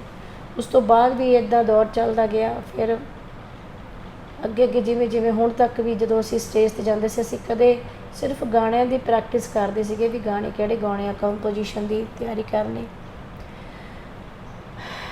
ਪਰ ਸਟੇਜ ਵਾਸਤੇ ਅਸੀਂ ਕਦੇ ਕੋਈ ਪਰਫਾਰਮੈਂਸ ਦੀ ਤਿਆਰੀ ਨਹੀਂ ਸੀ ਕੀਤੀ। ਜਦੋਂ ਅਸੀਂ ਸਟੇਜ 'ਤੇ ਜਾਂਦੇ ਸੀ ਪਤਾ ਹੀ ਨਹੀਂ ਸਾਨੂੰ, ਮੈਨੂੰ ਪਤਾ ਹੁੰਦਾ ਸੀ ਵੀ ਇਹਨਾਂ ਨੇ ਕੀ ਕਰਨਾ ਹੈ, ਮੈਂ ਕੀ ਕਰਨਾ ਹੈ। ਸਟੇਜ ਤੇ ਜਾਂਦੇ ਸਾਰੇ ਸਾਡੀ ਐਸੀ ਕੈਮਿਸਟਰੀ ਹੁੰਦੀ ਸੀਗੀ, ਪਤਾ ਹੀ ਨਹੀਂ ਸੀ ਲੱਗਦਾ, ਜਿਵੇਂ ਅਸੀਂ ਇੱਕ ਆਨੰਦ ਦੇ ਵਿੱਚ ਚਲੇ ਜਾਂਦੇ ਸੀਗੇ। ਸਟੇਜ ਸਾਡੇ ਵਾਸਤੇ ਇੱਕ ਕੰਮ ਨਹੀਂ ਸੀ ਰਹਿ ਜਾਂਦਾ, ਸਟੇਜ ਸਾਡੇ ਵਾਸਤੇ ਇੱਕ ਰੂਹਾਨੀ ਸਫ਼ਰ ਬਣ ਜਾਂਦਾ ਸੀਗਾ ਦੋਨਾਂ ਵਾਸਤੇ ਜੀ। ਅਸੀਂ ਕਿਤੇ ਗਵਾਚ ਜਾਂਦੇ ਸੀਗੇ, ਕਿਸੇ ਧਿਆਨ 'ਚ ਗਵਾਚ ਜਾਂਦੇ ਸੀ, ਸਟੇਜ 'ਤੇ ਜਾਂਦੇ ਸੀਗੇ, ਬਹੁਤ ਵਧੀਆ ਲੱਗਦਾ ਸੀਗਾ ਹੁਣ ਤੱਕ ਵੀ। ਫਿਰ ਤੁਸੀਂ ਉਹਨਾਂ ਨੂੰ ਇਹ ਦੱਸਿਆ ਕਦੋਂ ਕਿ ਤੁਹਾਨੂੰ ਪਹਿਲੀ ਵਾਰ 'ਚ ਇਹ ਦੇਖ ਕੇ ਮੈਨੂੰ ਇੱਕ ਰੂਹਾਨੀਅਤ ਰਿਸ਼ਤਾ ਮਹਿਸੂਸ ਹੋਇਆ ਤੁਹਾਡੇ ਨਾਲ? ਜਦੋਂ ਅਸੀਂ ਦੁਬਾਰਾ ਫਿਰ ਇਕੱਠੇ ਹੋਏ ਉਸ ਤੋਂ ਬਾਅਦ ਮੈਂ ਫਿਰ ਦੀਦਾਰ ਸੰਧੂ ਜੀ ਦੇ ਨਾਲ ਗਰੁੱਪ 'ਚ ਕੰਮ ਕਰਨ ਲੱਗ ਗਈ ਸੀਗੀ, ਕਿਉਂਕਿ ਛੋਟੀ ਸੀ, ਮੈਨੂੰ ਇੰਨੀ ਸਮਝ ਨਹੀਂ ਸੀ ਹੁੰਦੀ, ਆਪਣਾ ਫੈਸਲਾ ਨਹੀਂ ਸੀ ਲੈਣਾ ਹੁੰਦਾ ਮੈਨੂੰ ਜੀ। ਤੇ ਉਹ ਇੱਕ ਦੋ ਪ੍ਰੋਗਰਾਮ ਇਹਨਾਂ ਨਾਲ ਕੀਤੇ ਸੀ, ਫਿਰ ਦੀਦਾਰ ਸੰਧੂ ਜੀ ਉਹਨਾਂ ਦੇ ਗਰੁੱਪ 'ਚ ਮੈਂ ਚਲੇ ਗਈ, 4 ਸਾਲ ਉਹਨਾਂ ਨਾਲ ਕੰਮ ਕੀਤਾ। ਫਿਰ 86 ਦੇ ਵਿੱਚ ਅਸੀਂ ਫਿਰ ਦੁਬਾਰਾ ਇਕੱਠੇ ਹੋਏ ਮੈਂ ਤੇ ਸਰਦੂਲ ਜੀ। ਉਦੋਂ ਫਿਰ ਵੱਡੇ ਹੋ ਗਏ, ਥੋੜ੍ਹੀ ਅਕਲ ਵੀ ਆ ਗਈ, ਥੋੜ੍ਹਾ ਸਮਝਣ ਵੀ ਲੱਗ ਗਏ ਫੀਲਿੰਗ ਨੂੰ। ਉਦੋਂ ਫਿਰ ਜਦੋਂ ਅਸੀਂ ਇੱਕ ਦੂਜੇ ਨਾਲ ਆਪਣੀ ਗੱਲ ਸ਼ੇਅਰ ਕੀਤੀ ਕਿ ਆਪਾਂ ਇੱਕ ਦੂਜੇ ਨੂੰ ਪਸੰਦ ਕਰਦੇ ਆ, ਉਦੋਂ ਫਿਰ ਮੈਂ ਤਾਂ ਬਹੁਤ ਸੰਗਦੀ ਸੀ। ਫਿਰ ਮੈਨੂੰ ਉਹਨਾਂ ਨੇ ਦੱਸਿਆ, ਕਹਿੰਦੇ ਜਦੋਂ ਆਪਾਂ ਉੱਥੇ ਪਿੰਡ 'ਚ ਮਿਲੇ ਸੀਗੇ ਨਾ, ਵੀ ਉਦੋਂ ਮੈਨੂੰ ਇੱਦਾਂ ਮਹਿਸੂਸ ਹੋਇਆ ਵੀ ਮੇਰਾ ਕੋਈ ਹਿੱਸਾ ਕਿਤੇ ਹੋਰ ਪਿਆ ਸੀ, ਉਹ ਅੱਜ ਪੂਰਾ ਹੋ ਗਿਆ ਵੀ ਮੈਨੂੰ ਮਿਲਿਆ ਜੀ।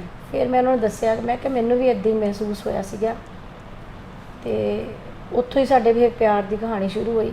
ਇੱਕ ਦੂਜੇ ਨੂੰ ਪਤਾ ਲੱਗਾ ਕਿ ਨਹੀਂ, ਅਸੀਂ ਤਾਂ ਬਣੇ ਇੱਕ ਦੂਜੇ ਵਾਸਤੇ ਆ, ਵੀ ਅਸੀਂ ਇੱਕ ਦੂਜੇ ਦੇ ਬਿਨਾਂ ਅਧੂਰੇ ਆ। ਜਿਵੇਂ ਇੱਕ ਕੋਈ ਐਨਰਜੀ ਨੂੰ ਰੱਬ ਨੇ 2 ਸਰੀਰ ਬਣਾਤੇ ਅਲੱਗ-ਅਲੱਗ, ਇੱਕ ਕੁੜੀ ਦਾ ਇੱਕ ਮੁੰਡੇ ਦਾ, ਔਰ ਉਸ ਐਨਰਜੀ ਨੂੰ ਅੱਧੀ ਕਰਕੇ ਦੋਨਾਂ 'ਚ ਪਾਤਾ ਹੋਵੇ, ਇੱਦਾਂ ਸੀਗਾ। ਸਾਡੀਆਂ ਸੋਚ ਵੀ ਸਾਡੀ ਇੱਕ ਸੀਗੀ, ਸਾਡੀਆਂ ਗੱਲਾਂ ਵੀ ਇੱਕੋ ਜਿਹੀਆਂ ਸੀਗੀਆਂ, ਪਸੰਦ ਵੀ ਸਾਡੀ ਸੇਮ ਹੁੰਦੀ ਸੀਗੀ। ਜੋ ਗੱਲ ਉਹਨਾਂ ਦੇ ਦਿਮਾਗ 'ਚ ਚੱਲਦੀ ਹੁੰਦੀ ਸੀ ਉਹੀ ਮੇਰੇ ਦਿਮਾਗ 'ਚ ਚੱਲਦੀ ਹੁੰਦੀ ਸੀ ਜੀ। ਇੱਕੋ ਟਾਈਮ 'ਤੇ ਸਾਡਾ ਇੱਦਾਂ ਹੁੰਦਾ ਸੀ, ਕਨੈਕਸ਼ਨ ਇੰਨਾ ਜ਼ਿਆਦਾ ਸਾਡਾ ਉਹ ਗੂੜਾ ਸੀਗਾ, ਮਿਲਦਾ ਸੀਗਾ। ਇਸੇ ਕਰਕੇ ਹੁਣ ਜਦੋਂ ਮੈਨੂੰ ਸਰੀਰ ਰੂਪ 'ਚ ਨਹੀਂ ਦਿਖਦੇ ਹੈਗੇ ਤਾਂ ਮੈਨੂੰ ਕਈ ਵਾਰ ਤਾਂ ਇੱਦਾਂ ਲੱਗਦਾ ਵੀ ਮੇਰੇ ਕੋਲ ਕਿਤੇ ਇੱਥੇ ਫਿਰਦੇ ਪਏ ਨੇ, ਪਰ ਇੱਦਾਂ ਹੁੰਦਾ ਕਿ ਮੈਂ ਗੱਲ ਤਾਂ ਕਰ ਨਹੀਂ ਪਾ ਰਹੀ ਉਹਨਾਂ ਨਾਲ, ਮੈਂ ਦੇਖ ਨਹੀਂ ਸਕਦੀ। ਅਸੀਂ ਇਨਸਾਨ ਆ ਨਾ, ਸਾਡੀ ਉਹ ਅੱਖ ਥੋੜ੍ਹੀ ਆ ਪੀਰਾਂ ਫਕੀਰਾਂ ਵਾਲੀ ਅੱਖ ਥੋੜ੍ਹੀ ਆ ਕਿ ਅਸੀਂ ਕਿਸੇ ਐਨਰਜੀ ਨੂੰ, ਕਿਸੇ ਇੱਦਾਂ ਦੀ ਜੋਤ ਨੂੰ, ਆਤਮਾ ਨੂੰ ਦੇਖ ਸਕੀਏ ਨਾ। ਅਸੀਂ ਇਨਸਾਨ ਅਸੀਂ ਨਾ ਅੱਖਾਂ ਨਾਲ ਹੀ ਦੇਖਣਾ ਨਾ ਜੀ। ਤੇ ਇਹ ਅੱਖਾਂ ਲੱਭਦੀਆਂ ਨੇ ਉਹਨਾਂ ਨੂੰ ਹਮੇਸ਼ਾ। ਉਹ ਸਾਰੀ ਕਹਾਣੀ ਜਦੋਂ ਅਸੀਂ ਪਹਿਲੀ ਵਾਰੀ ਮਿਲੇ, ਉੱਥੋਂ ਲੈ ਕੇ ਐਂਡ ਤੱਕ, ਜਦੋਂ ਮੇਰਾ ਲਾਸਟ ਵਿੱਚ ਹੱਥ ਫੜਿਆ ਸੀ ਜਾਣ ਲੱਗੇ, ਜਦੋਂ ਡਾਕਟਰਾਂ ਨੇ ਕਿਹਾ ਕਿ ਅਸੀਂ ਹੁਣ ਇਹਨਾਂ ਨੂੰ ਵੈਂਟੀਲੇਟਰ 'ਤੇ ਲਾਉਣਾ, ਇੰਜੈਕਸ਼ਨ ਦੇਣਾ, ਤੁਸੀਂ ਬਾਹਰ ਜਾਓ। ਜਦੋਂ ਮੈਂ ਹੱਥ ਛੱਡ ਕੇ ਇੱਦਾਂ ਬਾਹਰ ਜਾ ਰਹੀ ਸੀ ਰੂਮ 'ਚੋਂ ਨਾ, ਦਰਵਾਜ਼ੇ 'ਚ ਖੜ ਕੇ ਮੈਂ ਇੱਕਦਮ ਦੇਖਿਆ ਤਾਂ ਮੈਨੂੰ ਇੱਦਾਂ ਹੀ ਦੇਖ ਰਹੇ ਸੀ, ਉਹਨਾਂ ਦੇ ਅੱਖਾਂ 'ਚੋਂ ਹੰਝੂ ਜਾ ਰਹੇ ਸੀਗੇ। ਮੈਨੂੰ ਨਹੀਂ ਸੀ ਪਤਾ ਵੀ ਇਹ ਜਿਹੜੀ ਦੇਖਣੀ ਇਹਨਾਂ ਦੀ, ਇਸ ਤੋਂ ਬਾਅਦ ਮੈਨੂੰ ਨਹੀਂ ਦਿਖਣਾ ਇਹਨਾਂ ਨੇ ਇੱਦਾਂ ਨਾ। ਮੈਂ ਕਿਵੇਂ ਦੇਖੂੰਗੀ ਕਿ ਇੱਦਾਂ ਹੁਣ ਦੇਖ ਰਹੇ ਨੇ। ਬਸ ਉਹ ਐਂਡ ਤੱਕ ਦਾ ਸਫ਼ਰ ਮੇਰੇ ਦਿਮਾਗ 'ਚ ਰਹਿ ਗਿਆ ਵੀ ਕਦੋਂ ਮਿਲੇ ਸੀਗੇ, ਕਦੋਂ ਸਾਰਾ ਕੁਝ ਵਿੱਚ ਹੋਇਆ ਤੇ ਉਹ ਐਂਡ ਉੱਥੇ ਹੋ ਗਿਆ। ਉਹ ਬਸ ਇੱਕ ਨਾਲ ਇੱਦਾਂ ਨਜ਼ਰਾਂ ਨਾਲ ਦੇਖ ਰਹੇ ਸੀਗੇ, ਤਰਸ ਭਰੀਆਂ ਨਜ਼ਰਾਂ ਨਾਲ। ਉਹ ਵਾਲੀ ਉਹਨਾਂ ਦੀ ਨਜ਼ਰ ਦੇਖਣਾ ਮੈਨੂੰ ਭੁੱਲਦਾ ਨਹੀਂ ਹੈਗਾ। ਜਦੋਂ ਮੈਂ ਉਹਨਾਂ ਦੇ ਰੂਮ 'ਚੋਂ ਬਾਹਰ ਨਿਕਲ ਰਹੀ ਸੀ, ਦਰਵਾਜ਼ੇ 'ਤੇ ਖੜ੍ਹ ਕੇ ਉਹਨਾਂ ਵੱਲ ਝਾਤੀ ਮਾਰੀ ਤੇ ਉਹ ਮੈਨੂੰ ਇੱਦਾਂ ਕਰਕੇ ਦੇਖ ਰਹੇ ਸੀਗੇ।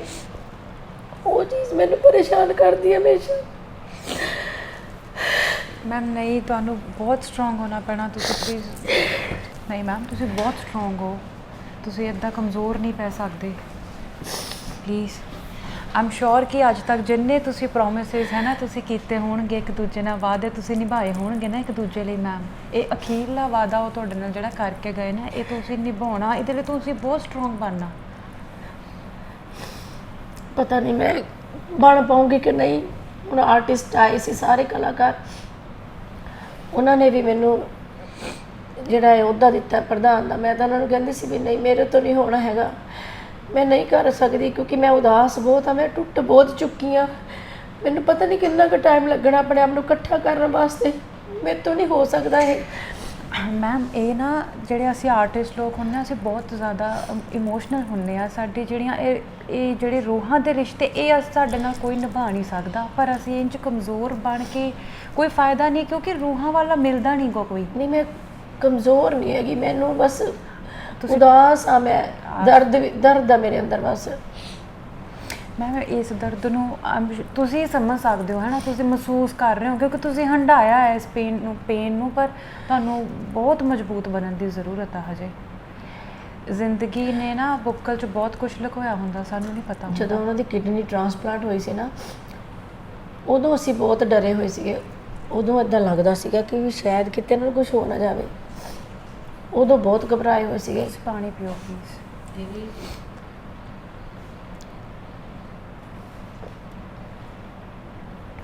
ਅੱਛਾ, ਤੁਸੀਂ ਸਾਨੂੰ ਚਲੋ ਉਹਨਾਂ ਦੀ ਗੱਲ ਕਰਦੇ ਹਾਂ, ਤੁਹਾਨੂੰ ਵਧੀਆ ਲੱਗੇਗਾ। ਕਿਹੜੇ ਰੰਗ ਪਸੰਦ ਸੀ, ਖਾਣ ਦੀ ਫਰਮਾਇਸ਼ ਕੀ ਕਰਦੇ ਸੀ, ਔਰ ਤੁਹਾਡੇ ਨਾਲ ਗੁੱਸੇ ਹੁੰਦੇ ਸੀ? ਨਹੀਂ, ਕਦੇ ਨਹੀਂ ਗੁੱਸਾ, ਕਿਸੇ ਗੱਲ ਦਾ ਗੁੱਸਾ ਨਹੀਂ ਸੀ ਕਰਦੇ ਤੁਹਾਡੇ ਨਾਲ ਵੀ ਇਦਾਂ ਕਿਉਂ ਕੀਤਾ ਹੈ, ਆਹ ਕੰਮ ਕਿਉਂ ਨਹੀਂ ਹੋਇਆ? ਘਰ ਦੇ ਵਿੱਚ ਖਿੱਚਦੇ ਸੀ ਕਿਸੇ ਚੀਜ਼ ਨੂੰ ਲੈ ਕੇ? ਨਹੀਂ, ਕਦੇ ਨਹੀਂ ਖਿਜੇ ਹੋ, ਕਦੇ ਨਹੀਂ ਗੁੱਸਾ ਕੀਤਾ ਉਹਨਾਂ ਨੇ। ਮੈਂ ਸਗੋਂ ਉਹਨਾਂ ਨਾਲ ਕਈ ਵਾਰੀ ਗੁੱਸੇ ਹੋ ਜਾਂਦੀ ਸੀ ਵੀ ਤੁਸੀਂ ਆਪਣੀ ਸਿਹਤ ਦਾ ਖਿਆਲ ਨਹੀਂ ਕਰਦੇ, ਤੁਸੀਂ ਐਕਸਰਸਾਈਜ਼ ਕਰਿਆ ਕਰੋ, ਤੁਸੀਂ ਤੁਰਿਆ ਫਿਰਿਆ ਕਰੋ ਤਾਂ ਕਿ ਤੁਹਾਡੀ ਬਾਡੀ ਠੀਕ ਰਵੇ। ਅਤੇ ਉਹਨਾਂ ਨੂੰ ਸ਼ੂਗਰ ਹੋ ਗਈ ਸੀਗੀ। ਮੈਨੂੰ ਐਂ ਹੁੰਦਾ ਸੀ ਵੀ ਤੁਸੀਂ ਸੈਰ ਕਰਿਆ ਕਰੋ ਵੱਧ ਤੋਂ ਵੱਧ ਤਾਂ ਕਿ ਤੁਹਾਡੀ ਜਿਹੜੀ ਸ਼ੂਗਰ ਆ ਕੰਟਰੋਲ 'ਚ ਰਵੇ। ਬਸ ਮੈਨੂੰ ਉਹਨਾਂ ਦੀ ਇੱਕ ਟੈਨਸ਼ਨ ਹੁੰਦੀ ਸੀਗੀ, ਇੱਕ ਫਿਕਰ ਹੁੰਦਾ ਸੀਗਾ ਵੀ ਇਹ ਠੀਕ ਰਹਿਣ, ਵੀ ਅਸੀਂ ਜ਼ਿੰਦਗੀ ਦਾ ਸਫ਼ਰ ਜਿਹੜਾ ਅਸੀਂ ਇਕੱਠਾ ਤੈਅ ਕਰੀਏ, ਅਸੀਂ ਅਲੱਗ ਨਾ ਹੋ ਜਾਈਏ ਕਿਤੇ। ਕਿਉਂਕਿ ਮੈਂ ਯੋਗਾ, ਮੈਡੀਟੇਸ਼ਨ, ਸੈਰ ਕਰਦੀ ਸੀ ਸਵੇਰੇ ਸ਼ਾਮ, ਅਤੇ ਪਰ ਜਦੋਂ ਉਹ ਬੈਠੇ ਰਹਿੰਦੇ ਸੀ ਜ਼ਿਆਦਾ ਕਰਕੇ, ਨਹੀਂ ਸੀ ਤੁਰਦੇ ਫਿਰਦੇ ਨਾ, ਅਤੇ ਫਿਰ ਮੈਂ ਉਹਨਾਂ ਨਾਲ ਖਿੱਚ ਜਾਂਦੀ ਸੀ। ਕਈ ਵਾਰੀ ਮੈਂ ਉਹਨਾਂ ਨੂੰ ਕਹਿਣਾ ਚਲੋ ਆਓ, ਮੈਂ ਤੁਹਾਡੇ ਨਾਲ ਗੁੱਸੇ ਹੋ ਜਾਣਾ। ਉੱਪਰੋਂ ਮੈਂ ਕਹਿੰਦੀ ਸੀ ਮੈਂ ਤੁਹਾਨੂੰ ਗੁੱਸੇ ਹੋ ਜਾਣਾ। ਮੈਂ ਕਈ ਵਾਰੀ ਹੱਥ ਫੜ ਕੇ ਕਹਿਣਾ ਚਲੋ, ਉਹਨਾਂ ਨੇ ਥੋੜ੍ਹਾ ਜਿਹਾ ਤੁਰ ਕੇ ਕਹਿਣਾ ਨਹੀਂ ਮੈਂ ਥੱਕ ਗਿਆ, ਮੇਰਾ ਗੋਡਾ ਦੁਖਦਾ, ਮੇਰਾ ਪੈਰ ਦੁਖਦਾ। ਮੈਂ ਕਿਹਾ ਨਹੀਂ, ਤੁਸੀਂ ਬਹਾਨੇ ਕਰਦੇ, ਚਲੋ ਤੁਰੋ ਤੁਸੀਂ। ਮੈਂ ਕਿਹਾ ਤੁਸੀਂ ਤੁਰੋਗੇ ਤਾਂ ਹੀ ਤੁਹਾਡੀ ਸ਼ੂਗਰ ਸਹੀ ਰਹੂਗੀ, ਵੀ ਆਪਾਂ ਨੂੰ ਥੋੜ੍ਹਾ ਬਹੁਤਾ ਐਫਰਟ ਕਰਨੀ ਪੈਣੀ ਆ ਨਾ, ਵੀ ਥੋੜ੍ਹਾ ਹਲਕੀ ਐਕਸਰਸਾਈਜ਼ ਕਰ ਲਓ, ਥੋੜ੍ਹਾ ਯੋਗਾ ਪ੍ਰਾਣਾਯਾਮ ਇਹ ਕਰੋ। ਮੈਂ ਕਿਹਾ ਇਹ ਜ਼ਿੰਦਗੀ ਨੂੰ ਵਧਾਉਂਦਾ ਹੈ, ਮੈਂ ਜ਼ਿੰਦਗੀ ਜੀਣਾ ਚਾਹੁੰਦੀ ਹਾਂ ਤੁਹਾਡੇ ਨਾਲ। ਮੈਂ ਕਿਹਾ ਜੇ ਮੈਂ ਐਕਸਰਸਾਈਜ਼ ਸਾਰਾ ਕੁਝ ਕਰਦੀ ਹਾਂ, ਮੈਨੂੰ ਕੀ ਫਾਇਦਾ ਹੈ, ਮੈਨੂੰ ਜ਼ਿੰਦਗੀ ਵਧਾ ਕੇ ਕੀ ਫਾਇਦਾ ਹੈ, ਮੈਂ ਤਾਂ ਤੁਹਾਡੇ ਨਾਲ ਜ਼ਿੰਦਗੀ ਜੀਣੀ ਹੈ ਨਾ। ਮੈਂ ਕਿਹਾ ਮੈਂ ਵੀ ਨਹੀਂ ਕੁਝ ਵੀ ਕਰਨਾ ਹੈਗਾ, ਠੀਕ ਆ। ਮੈਂ ਕਿਹਾ ਮੈਂ ਵੀ ਇੱਦਾਂ ਹੀ, ਚਲੋ ਮੈਂ ਆਪਾਂ ਤੁਰਦੇ ਹਾਂ। ਫਿਰ ਉਹਨੇ ਦੇਖਣਾ ਵੀ ਗੁੱਸੇ ਹੋ ਗਈ ਨਾ, ਫਿਰ ਉਹ ਕਹਿਣਾ ਚਲੋ, ਫਿਰ ਉਹਨੇ ਕਹਿਣਾ ਹਾਂ ਮੈਨੂੰ ਪਤਾ, ਤੂੰ ਕਹਿ ਤਾਂ ਮੇਰੀ ਸਿਹਤ ਵਾਸਤੇ ਰਹੀ ਹੈ ਵੀ ਮੈਂ ਠੀਕ ਰਹਾਂ, ਤੰਦਰੁਸਤ ਰਹਾਂ। ਫਿਰ ਉਹਨੇ ਕਹਿਣਾ ਚੱਲ ਆਪਾਂ, ਫਿਰ ਉਹਨਾਂ ਨੇ ਤੁਰ ਪੈਣਾ, ਥੋੜ੍ਹੀ ਬਹੁਤੀ ਸੈਰ ਕਰਨੀ। ਫਿਰ ਉਹਨੇ ਕਹਿਣਾ ਹੁਣ ਤੂੰ ਖੁਸ਼ ਆ? ਮੈਂ ਕਹਿਣਾ ਹਾਂ ਹੁਣ ਠੀਕ ਆ, ਵੀ ਇੱਦਾਂ ਕਰਿਆ ਕਰੋ। ਅਤੇ ਜਦੋਂ ਉਹਨਾਂ ਦੀ ਕਿਡਨੀ ਟ੍ਰਾਂਸਪਲਾਂਟ ਹੋਈ ਸੀ ਨਾ, ਉਦੋਂ ਬਹੁਤ ਜ਼ਿਆਦਾ ਮੈਨੂੰ ਇੱਦਾਂ ਲੱਗਦਾ ਹੁੰਦਾ ਸੀ ਵੀ ਕਿਤੇ ਕੋਈ ਪ੍ਰੋਬਲਮ ਨਾ ਹੋ ਜਾਵੇ। ਬੱਚੇ ਵੀ ਡਰੇ ਹੋਏ ਸੀ ਉਦੋਂ। ਅਤੇ ਉਦੋਂ ਫਿਰ ਚਲੋ ਕਿਡਨੀ ਟ੍ਰਾਂਸਪਲਾਂਟ ਹੋ ਗਈ। ਫਿਰ ਮੈਂ ਹੀ ਉਹਨਾਂ ਨੂੰ ਆਪਣੀ ਕਿਡਨੀ ਦਿੱਤੀ। ਮੈਂ ਕਿਹਾ ਵੀ ਨਹੀਂ, ਤੁਸੀਂ ਇੱਦਾਂ ਨਹੀਂ ਸੋਚਣਾ ਹੈਗਾ ਵੀ ਕਿਡਨੀ ਨਹੀਂ ਤੁਹਾਨੂੰ ਕੋਈ ਦੇਣ ਵਾਲਾ। ਮੈਂ ਕਿਹਾ ਬੈਠੀ ਆ, ਮੈਂ ਕਿਹਾ ਤੁਸੀਂ ਮੇਰੇ ਸਰੀਰ ਦਾ ਕੋਈ ਵੀ ਅੰਗ ਤੁਹਾਨੂੰ ਚਾਹੀਦਾ, ਕੁਛ ਵੀ, ਸਾਰਾ ਕੁਛ ਲੈ ਲਓ, ਬਲੱਡ ਲੈ ਲਓ, ਅੰਗ ਲੈ ਲਓ, ਤੁਹਾਡੀ ਜ਼ਿੰਦਗੀ ਸਲਾਮਤ ਚਾਹੀਦੀ ਆ। ਕਹਿੰਦੇ ਹਾਂ, ਕਹਿੰਦੇ ਤੂੰ ਯੋਗਾ ਪ੍ਰਾਣਾਯਾਮ ਕਿੰਨਾ ਕੁਛ ਕਰਦੀ ਹੁੰਦੀ ਸੀ, ਤੇਰੀ ਕਿਡਨੀ ਤਾਂ ਬਹੁਤ ਤੰਦਰੁਸਤ ਹੋ ਗਈ, ਵਧੀਆ ਮੈਨੂੰ ਲੱਗੂਗੀ। ਇੱਦਾਂ ਦੇ ਮਜ਼ਾਕ ਜੇ ਕਰਨ ਲੱਗ ਗਏ। ਅਤੇ ਜਦੋਂ ਕਿਡਨੀ ਟ੍ਰਾਂਸਪਲਾਂਟ ਹੋ ਗਈ, ਫਿਰ ਵੀ ਮੈਨੂੰ ਇੰਨਾ ਡਰ ਸੀ ਕਿਉਂਕਿ ਡਾਕਟਰ ਨੇ ਕਿਹਾ ਸੀ ਵੀ 3 ਮਹੀਨੇ ਇਨਫੈਕਸ਼ਨ ਦਾ ਡਰ ਆ, ਵੀ ਇਹਨਾਂ ਨੂੰ ਅੰਦਰ ਆਈਸੋਲੇਟ ਕਰਕੇ ਰੱਖਣਾ ਹੈ। ਕਿਉਂਕਿ ਮੇਰਾ ਵੀ ਕਿਡਨੀ ਕੱਢੀ ਸੀ, ਮੇਰਾ ਵੀ ਕਾਫੀ ਵੱਡਾ ਆਪਰੇਸ਼ਨ ਹੋਇਆ ਸੀਗਾ। ਮੈਨੂੰ ਆਪਣੇ ਆਪਰੇਸ਼ਨ ਦਾ ਇੱਦਾਂ ਹੈ ਹੀ ਨਹੀਂ ਸੀਗਾ ਵੀ ਮੇਰਾ ਵੀ ਆਪਰੇਸ਼ਨ ਹੋਇਆ। ਪਤਾ ਨਹੀਂ ਕਿਹੜੀ ਹਿੰਮਤ ਨਾਲ ਨਾ ਮੈਂ ਉੱਠ ਕੇ ਉਹਨਾਂ ਦੇ ਰੂਮ ਦੇ ਵਿੱਚ ਖਾਣਾ ਆਪ ਲੈ ਕੇ ਜਾਣਾ। ਮੈਨੂੰ ਇੱਦਾਂ ਹੁੰਦਾ ਸੀਗਾ ਕਿ ਪਤਾ ਨਹੀਂ ਨੌਕਰ ਨੇ ਚੰਗੀ ਤਰ੍ਹਾਂ ਸਾਫ਼ ਸੁਥਰੇ ਤਰੀਕੇ ਨਾਲ ਖਾਣਾ ਬਣਾਇਆ ਹੋਣਾ, ਸਾਫ਼ ਭਾਂਡਾ ਹੈਗਾ ਕਿ ਨਹੀਂ, ਕਿਉਂਕਿ ਪ੍ਰੀਕਾਸ਼ਨ ਬਹੁਤ ਜ਼ਿਆਦਾ ਡਾਕਟਰ ਨੇ ਦੱਸਿਆ ਸੀਗਾ। ਮੈਂ ਫਿਰ ਮਾਸਕ ਲਗਾ ਕੇ, ਗਾਊਨ ਪਾ ਕੇ, ਗਲਵਸ ਪਾ ਕੇ ਉਹਨਾਂ ਲਈ ਨਾ ਆਪ ਜਾਣਾ ਅੰਦਰ ਨਾ। ਅਤੇ ਉਹਨਾਂ ਦੇ ਬਰਤਨ ਜਿਹੜੇ ਹੁੰਦੇ ਸੀਗੇ, ਮੈਂ ਬਹੁਤ ਔਖੀ ਹੋ ਕੇ, ਅਤੇ ਮੇਰੇ ਪੱਟੀ ਬੰਨੀ ਹੋਣੀ, ਸਾਡਾ ਮੁੰਡਾ ਹੁੰਦਾ ਸੀਗਾ ਦਿਨੇਸ਼, ਨੇ ਕਹਿੰਦਾ ਮੈਂ ਕਰ ਲੈਣਾ ਚੰਗੀ ਤਰ੍ਹਾਂ ਸਾਫ਼ ਕਰੂੰਗਾ ਮੈਨੂੰ ਵੀ ਫਿਕਰ ਆ ਉਹਨਾਂ ਦਾ। ਮੈਂ ਕਿਹਾ ਨਹੀਂ, ਮੈਨੂੰ ਆਪਣੇ ਹੱਥ ਨਾਲ ਕਰਨ ਦੇ। ਮੈਂ ਗਰਮ ਪਾਣੀ 'ਚ ਉਹਨਾਂ ਦੇ ਭਾਂਡੇ ਚੰਗੀ ਤਰ੍ਹਾਂ ਸਾਫ਼ ਕਰਨੇ, ਸਾਫ਼ ਕਰਕੇ ਉਹਨਾਂ 'ਚ ਖਾਣਾ ਪਾ ਕੇ ਢੱਕ ਕੇ ਚੰਗੀ ਤਰ੍ਹਾਂ ਉਹਨਾਂ ਦੇ ਰੂਮ 'ਚ ਲੈ ਕੇ ਜਾਣਾ। ਫਿਰ ਉਹਨਾਂ ਦਾ ਰੂਮ 3-4 ਵਾਰੀ ਸਾਫ਼ ਹੁੰਦਾ ਸੀਗਾ। ਫਿਰ ਮੈਂ ਦੇਖਣਾ ਵੀ ਬਾਥਰੂਮ ਸਾਫ਼ ਆ, ਇਹਨਾਂ ਦਾ ਰੂਮ ਸਾਫ਼ ਆ, ਸਾਰਾ ਕੁਝ ਠੀਕ ਆ। ਕਿਉਂਕਿ ਉਹਨਾਂ ਦੇ ਰੂਮ 'ਚ ਇੰਨੀ ਦੇਰ ਰਹਿਣਾ ਡਾਕਟਰ ਨੇ ਮਨਾ ਕੀਤਾ ਸੀ ਵੀ ਜ਼ਿਆਦਾ ਦੇਰ ਕੋਈ ਨਾ ਰਿਓ, ਵੀ ਇਨਫੈਕਸ਼ਨ ਨਾ ਹੋਵੇ। ਅਤੇ ਫਿਰ ਮੈਂ ਉਹਨਾਂ ਦੇ ਰੂਮ 'ਚ ਜਾ ਕੇ ਦੇਖਣਾ ਵੀ ਸਾਫ਼ ਆ। ਅਗਰ ਕੁਝ ਮੈਨੂੰ ਲੱਗਣਾ ਵੀ ਨਹੀਂ ਚੰਗੀ ਤਰ੍ਹਾਂ ਸਾਫ਼, ਤਾਂ ਮੈਂ ਆਪ ਸਾਫ਼ ਕਰਨ ਲੱਗ ਜਾਣਾ। ਫਿਰ ਉਹਨਾਂ ਨੇ ਮੈਨੂੰ ਕਹਿਣਾ ਤੇਰਾ ਵੀ ਤਾਂ ਆਪਰੇਸ਼ਨ ਹੋਇਆ, ਤੂੰ ਰੈਸਟ ਕਰਿਆ ਕਰ, ਤੂੰ ਕਿਉਂ ਇੰਨਾ ਉਹ ਕਰਦੀ ਆ? ਮੈਂ ਕਿਹਾ ਪਤਾ ਨਹੀਂ, ਮੈਂ ਕਿਹਾ ਮੈਨੂੰ ਤਸੱਲੀ ਨਹੀਂ ਹੁੰਦੀ। ਮੈਨੂੰ ਇੱਦਾਂ ਹੁੰਦਾ ਵੀ ਮੈਂ ਆਪਣੇ ਹੱਥਾਂ ਨਾਲ ਸਾਰਾ ਕੁਝ ਕਰਾਂ, ਵੀ ਫਿਰ ਮੈਨੂੰ ਤਸੱਲੀ ਆ ਵੀ ਤੁਸੀਂ ਠੀਕ ਹੋ, ਤੁਹਾਡੇ ਲਈ ਖਾਣਾ ਬਿਲਕੁਲ ਸਾਫ਼ ਸੁਥਰਾ ਹੈ, ਤੁਹਾਡਾ ਰੂਮ ਸਾਫ਼ ਆ। ਤੇ ਫਿਰ ਉਹਨਾਂ ਨੇ ਕਹਿਣਾ ਤੈਨੂੰ ਵੀ ਤਾਂ ਰੈਸਟ ਦੀ ਜ਼ਰੂਰਤ ਆ। ਮੈਂ ਕਿਹਾ ਮੈਂ ਤੁਹਾਨੂੰ ਦੇਖ ਦੇਖ ਕੇ ਜੀ ਰਹੀ ਹਾਂ। ਮੈਂ ਕਿਹਾ ਮੈਨੂੰ ਲੱਗਦਾ ਹੀ ਨਹੀਂ ਮੇਰਾ ਆਪਰੇਸ਼ਨ ਹੋਇਆ, ਮੈਨੂੰ ਵੀ ਇੰਨੀ ਤਕਲੀਫ ਆ। ਮੈਂ ਕਿਹਾ ਮੈਨੂੰ ਐਦਾਂ ਵੀ ਤੁਸੀਂ ਠੀਕ ਠਾਕ ਸਾਹਮਣੇ ਮੇਰੇ ਪਏ ਹੋ, ਬਸ ਤੁਹਾਨੂੰ ਦੇਖ ਦੇਖ ਕੇ ਮੈਨੂੰ એનર્ਜੀ ਆਈ ਜਾਂਦੀ ਆ ਵੀ ਮੈਂ ਕਿਹਾ ਮੇਰੀ ਤਾਂ ਜ਼ਿੰਦਗੀ ਤੁਹਾਡੇ ਨਾਲ, ਤੁਸੀਂ ਤਾਂ ਮੇਰੀ ਧੜਕਣ ਹੋ ਜ਼ਿੰਦਗੀ ਦੀ, ਤੁਹਾਡੇ ਨਾਲ ਤਾਂ ਮੇਰੇ ਸਾਹ ਚੱਲਦੇ ਆ, ਤੁਹਾਨੂੰ ਠੀਕ ਦੇਖ ਕੇ ਮੈਂ ਕਿਹਾ ਮੈਂ ਆਪੇ ਠੀਕ ਆ। ਤੇ ਉਦੋਂ ਉਸ ਤੋਂ ਬਾਅਦ ਦੇਖ ਲਓ 5-6 ਸਾਲ ਉਹ ਬਿਲਕੁਲ ਠੀਕ ਠਾਕ ਰਹੇ। ਇੰਨੇ ਸਾਰੇ ਟੂਰ ਕੀਤੇ, ਇੰਨੇ ਪ੍ਰੋਗਰਾਮ ਕੀਤੇ, ਫਿਲਮਾਂ ਕੀਤੀਆਂ ਉਹਨਾਂ ਨੇ, ਰੈਲੀਆਂ 'ਚ ਗਏ, ਕਿਸਾਨਾਂ ਦੀਆਂ ਰੈਲੀਆਂ ਚੱਲਦੀਆਂ ਸੀ ਉਹਨਾਂ ਦੇ ਵਿੱਚ ਖੜੇ। ਉਹ ਬੜੇ ਵੱਡੇ ਜ਼ਿਗਰੇ ਵਾਲੇ ਸੀਗੇ। ਕਹਿੰਦੇ ਜਦੋਂ ਰੈਲੀਆਂ ਚੱਲਦੀਆਂ ਸੀ ਕਿਸਾਨਾਂ ਦੀਆਂ ਤੇ ਉਦੋਂ ਦੇ ਡਾਕਟਰ ਨੇ, ਉਹਨਾਂ ਨੇ ਬਲਦੇਵ ਔਲਖ ਸਾਡੇ ਜਿਨ੍ਹਾਂ ਨੇ ਕਿਡਨੀ ਟ੍ਰਾਂਸਪਲਾਂਟ ਕੀਤੀ ਸੀਗੀ, ਉਹਨਾਂ ਨੇ ਕਿਤੇ ਟੀਵੀ ਤੇ ਦੇਖਿਆ ਵੀ ਸਰਦੂਲ ਜੀ ਵੀ ਉੱਥੇ ਰੈਲੀ 'ਚ ਬੈਠੇ ਕਿਸਾਨਾਂ ਦੇ ਨਾਲ, ਧਰਨੇ ਦੇ ਉੱਤੇ ਧਰਨੇ ਸੀਗੇ, ਸੌਰੀ ਰੈਲੀ ਕਹਿ ਰਹੀ ਹਾਂ ਜੀ। ਤੇ ਉਹਨਾਂ ਨੇ ਫਿਰ ਫੋਨ ਕਰਕੇ ਕਿਹਾ ਸਰਦੂਲ ਜੀ ਤੁਹਾਡੀ ਵੀ ਤੁਹਾਨੂੰ ਸ਼ੂਗਰ ਵੀ ਆ, ਤੁਹਾਨੂੰ ਕਿਡਨੀ ਟ੍ਰਾਂਸਪਲਾਂਟ ਵੀ ਹੋਇਆ, ਵੀ ਕਰੋਨੇ ਦਾ ਦੌਰ ਚੱਲ ਰਿਹਾ, ਕਰੋਨਾ ਬਹੁਤ ਫੈਲਿਆ ਹੋਇਆ, ਤੁਸੀਂ ਧਿਆਨ ਰੱਖੋ, ਤੁਸੀਂ ਰਸ਼ ਵਿੱਚ ਨਾ ਜਾਓ। ਕਹਿੰਦੇ ਨਹੀਂ, ਕਹਿੰਦੇ ਫਿਰ ਕੀ ਆ, ਕਹਿੰਦੇ ਮੌਤ ਤਾਂ ਇੱਕੋ ਵਾਰੀ ਆਉਣੀ ਆ, ਕਹਿੰਦੇ ਜ਼ਿੰਦਗੀ 'ਚ 2 ਵਾਰੀ ਥੋੜ੍ਹੀ ਕਹਿੰਦੇ ਕਿਸੇ ਨੂੰ ਮੌਤ ਆਈ ਹੈ, ਮੌਤ ਇੱਕੋ ਵਾਰੀ ਆਉਣੀ ਹੈ। ਅਤੇ ਮੈਂ ਚਾਹੁੰਦਾ ਵੀ ਉਹ ਜਿਹੜੀ ਮੌਤ ਆਵੇ ਉਹ ਕਿਸੇ ਲੇਖੇ, ਮੇਰੀ ਜ਼ਿੰਦਗੀ ਕਿਸੇ ਲੇਖੇ ਲੱਗ ਜਾਵੇ, ਸੋਹਣੀ ਮੌਤ ਆਵੇ ਮੈਨੂੰ। ਅਤੇ ਕਹਿੰਦੇ ਮੈਂ ਨਹੀਂ, ਕਹਿੰਦੇ ਮੈਂ ਜਾਊਂਗਾ, ਕਹਿੰਦੇ ਮੈਂ ਅੱਜ ਮੇਰੀ ਸਭ ਨੂੰ ਸਾਰਿਆਂ ਦੀ ਇੱਕ ਜਿਹੜੇ ਸਾਡੇ ਉੱਤੇ ਭੀੜ ਪਈ ਆ, ਇਕੱਲੀ ਕਿਸਾਨਾਂ ਦੀ ਥੋੜ੍ਹੀ ਇਹ ਭੀੜ ਆ, ਸਾਡੇ ਪੰਜਾਬ ਦੇ ਉੱਤੇ ਇਹ ਭੀੜ ਪਈ ਆ ਵੀ ਜੇ ਅਸੀਂ ਆਪਣੇ ਪੰਜਾਬ ਦੀ ਮਿੱਟੀ ਲਈ ਗਾਣੇ ਗਾਏ ਆ, ਸਾਹਿਤ ਗਾਇਆ, ਸੰਗੀਤ ਨਾਲ ਜੁੜੇ ਆ, ਅਸੀਂ ਵੀ ਇੱਕ ਸਮਾਜ ਦਾ ਹਿੱਸਾ ਹੈ ਕਲਾਕਾਰ, ਕਿਉਂਕਿ ਕਲਾਕਾਰ એનર્ਜੀ ਪੈਦਾ ਕਰਦਾ ਹੈ। ਨਵੀਂ ਜਿਹੜੀ ਜਨਰੇਸ਼ਨ ਆ ਉਹਦੇ ਵਿੱਚ ਚੰਗਾ ਸਾਹਿਤ, ਆਪਣੇ ਸੂਰਬੀਰ, ਆਪਣੇ ਯੋਧਿਆਂ ਦੀਆਂ ਗੱਲਾਂ ਕਰ ਕਰਕੇ ਸੰਗੀਤ ਰਾਹੀਂ ਉਹਨਾਂ ਦੇ ਅੰਦਰ ਜਜ਼ਬੇ ਪੈਦਾ ਕਰਦਾ ਹੈ। ਤਾਂ ਹੀ ਖੜੇ ਹੁੰਦੇ ਨੇ ਉਹ, ਤਾਂ ਹੀ ਉਹ ਆਪਣੀ ਮਿੱਟੀ ਨਾਲ ਜੁੜਦੇ ਨੇ, ਤਾਂ ਹੀ ਉਹ ਹਰ ਤਰ੍ਹਾਂ ਦੀ ਚੀਜ਼ ਸਹਿ ਲੈਂਦੇ ਨੇ, ਗਰੀਬੀਆਂ ਸਹਿ ਲੈਂਦੇ ਨੇ, ਪਰ ਉਹ ਕਹਿੰਦੇ ਆਪਣੀ ਜਿਹੜੀ ਸਾਡੀ ਅਣਖ ਆ ਉਹ ਤੋਂ ਥੱਲੇ ਨਹੀਂ ਡਿੱਗਣਾ। ਤੇ ਫਿਰ ਉਹ ਕਹਿੰਦੇ ਸੀ ਗੁਰੂ ਸਾਹਿਬ ਨੇ ਆਪਣਾ ਪਰਿਵਾਰ ਸਾਰਾ ਵਾਰਤਾ ਸਾਡੇ ਲਈ, ਤੇ ਕਿੱਡੇ ਵੱਡੇ ਪੀਰ ਫਕੀਰ ਹੋਏ, ਉਹਨਾਂ ਨੇ ਇੰਨੀਆਂ ਨੇ ਸ਼ਹੀਦੀਆਂ ਦਿੱਤੀਆਂ ਆਪਣੀ ਕੌਮ ਲਈ, ਆਪਣੀ ਧਰਤੀ ਲਈ। ਕਹਿੰਦੇ ਫਿਰ ਕੀ ਹੋ ਗਿਆ, ਕਹਿੰਦੇ ਮੈਨੂੰ ਕੁਛ ਨਹੀਂ ਹੁੰਦਾ, ਜੇ ਜਿਸ ਦਿਨ ਰੱਬ ਨੇ ਮੌਤ ਮੇਰੀ ਲਿਖੀ ਉਸ ਦਿਨ ਹੋਏ ਜਾਣੀ ਆ, ਕਹਿੰਦੇ ਪਰ ਮੈਂ ਤਾਂ ਜਾਊਂਗਾ ਤੇ ਆਪਣੀ ਮਿੱਟੀ ਲਈ, ਆਪਣੇ ਪੰਜਾਬ ਲਈ ਜਾਊਂਗਾ ਜੀ। ਫਿਰ ਉਹ ਦਿੱਲੀ ਵੀ ਗਏ, ਸਾਰੇ ਪਾਸੇ ਜਾਂਦੇ ਰਹੇ, ਫਿਰ ਦਿੱਲੀ ਵੀ ਧਰਨੇ ਤੇ ਗਏ ਤੇ ਉੱਥੇ ਜਾ ਕੇ ਵੀ ਬੋਲੇ, ਅਸੀਂ ਦੋਨੋਂ ਹੀ ਗਏ ਸੀ, ਫੈਮਿਲੀ ਸਾਰੀ ਗਈ ਸੀਗੀ। ਉੱਥੇ ਜਾ ਕੇ ਵੀ ਉਹ ਬੋਲੇ ਵੀ ਕੋਈ ਗੱਲ ਨਹੀਂ। ਉਦੋਂ ਫਿਰ ਡਾਕਟਰ ਨੇ ਦੇਖ ਲਿਆ, ਕਹਿੰਦੇ ਤੁਸੀਂ, ਕਹਿੰਦੇ ਨਹੀਂ ਮੈਨੂੰ ਮਜ਼ਾ ਆ ਰਿਹਾ ਕਿਉਂਕਿ ਮੈਂ ਆਪਣੇ ਦੇਸ਼ ਲਈ ਖੜਾ, ਆਪਣੇ ਪੰਜਾਬ ਲਈ ਖੜਾ, ਆਪਣੇ ਪੰਜਾਬ ਦੀ ਮਿੱਟੀ ਲਈ ਖੜਾ ਹੈ। ਸਾਨੂੰ ਗੁਰੂ ਸਾਹਿਬ ਨੇ ਕਿਸੇ ਰਸਤੇ ਤੋਰਿਆ ਸੀ, ਉਹਨਾਂ ਨੇ ਕਿਹਾ ਸੀ ਜਦੋਂ ਜਦੋਂ ਵੀ ਤੁਹਾਡੀ ਕੌਮ 'ਤੇ, ਤੁਹਾਡੇ ਸਾਹਿਤ ਦੇ ਉੱਤੇ, ਤੁਹਾਡੀ ਮਿੱਟੀ ਦੇ ਉੱਤੇ ਜਿੱਥੇ ਤੁਸੀਂ ਜੰਮੇ ਹੋ ਉਸ ਚੀਜ਼ 'ਤੇ ਤੁਹਾਡੀ ਅਣਖ 'ਤੇ ਕੋਈ ਵਾਰ ਕਰੂਗਾ ਤਾਂ ਤੁਸੀਂ ਖੜਨਾ ਹੈ ਜੀ। ਤੇ ਕਹਿੰਦੇ ਉਹ ਮੌਕਾ ਆਇਆ ਕਿਉਂ ਆਪਾਂ ਜਾਣ ਦਈਏ। ਤੇ ਕਹਿੰਦੇ ਅਸੀਂ ਤਾਂ ਫਖਰ ਨਾਲ ਜਾਵਾਂਗੇ, ਸਾਡੇ ਕਿਸਾਨਾਂ 'ਤੇ ਇਕੱਲੀ ਭੀੜ ਨਹੀਂ, ਸਾਡੇ ਸਾਰੇ ਪੰਜਾਬ ਦੇ ਉੱਤੇ ਆ, ਸਾਡਾ ਫਰਜ਼ ਬਣਦਾ ਖੜਨਾ। ਤੇ ਇੱਦਾਂ ਦੇ ਜਜ਼ਬੇ ਰੱਖਦੇ ਸੀ। ਜਦੋਂ ਜਿਹੜੇ ਸ਼ਹੀਦ ਹੁੰਦੇ ਸੀਗੇ ਬਾਰਡਰਾਂ ਦੇ ਉੱਤੇ ਸਾਡੇ ਨੌਜਵਾਨ, ਉਹਨਾਂ ਦੇ ਸ਼ਹੀਦੀ ਜਦੋਂ ਕਿਤੇ ਸੁਣਦੇ ਸੀ ਵੀ ਆਹ ਸ਼ਹੀਦ ਸਾਡਾ ਹੋ ਗਿਆ, ਫਿਰ ਬੈਠ ਕੇ ਪਾਠ ਕਰਦੇ ਸੀ, ਉਹ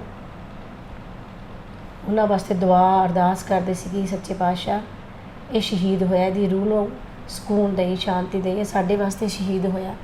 ਬੜਾ ਜਜ਼ਬਾ ਸੀ ਉਹਨਾਂ ਦੇ ਅੰਦਰ, ਆਪਣੀ ਮਿੱਟੀ ਵਾਸਤੇ, ਆਪਣੇ ਦੇਸ਼ ਕੌਮ ਵਾਸਤੇ। ਆਹ ਸਾਰੀਆਂ ਚੀਜ਼ਾਂ ਜਦੋਂ ਦੇਖਦੀਆਂ ਤੇ ਉਹਨਾਂ 'ਤੇ ਬੜਾ ਫਖਰ ਹੁੰਦਾ ਵੀ ਮੈਂ ਆਪਣੇ ਆਪ ਨੂੰ ਬਹੁਤ ਖੁਸ਼ਕਿਸਮਤ ਸਮਝਦੀ ਹਾਂ ਕਿ ਉਹ ਕਿਸੇ ਪੀਰ ਫਕੀਰ ਤੋਂ ਘੱਟ ਨਹੀਂ ਸੀਗਾ।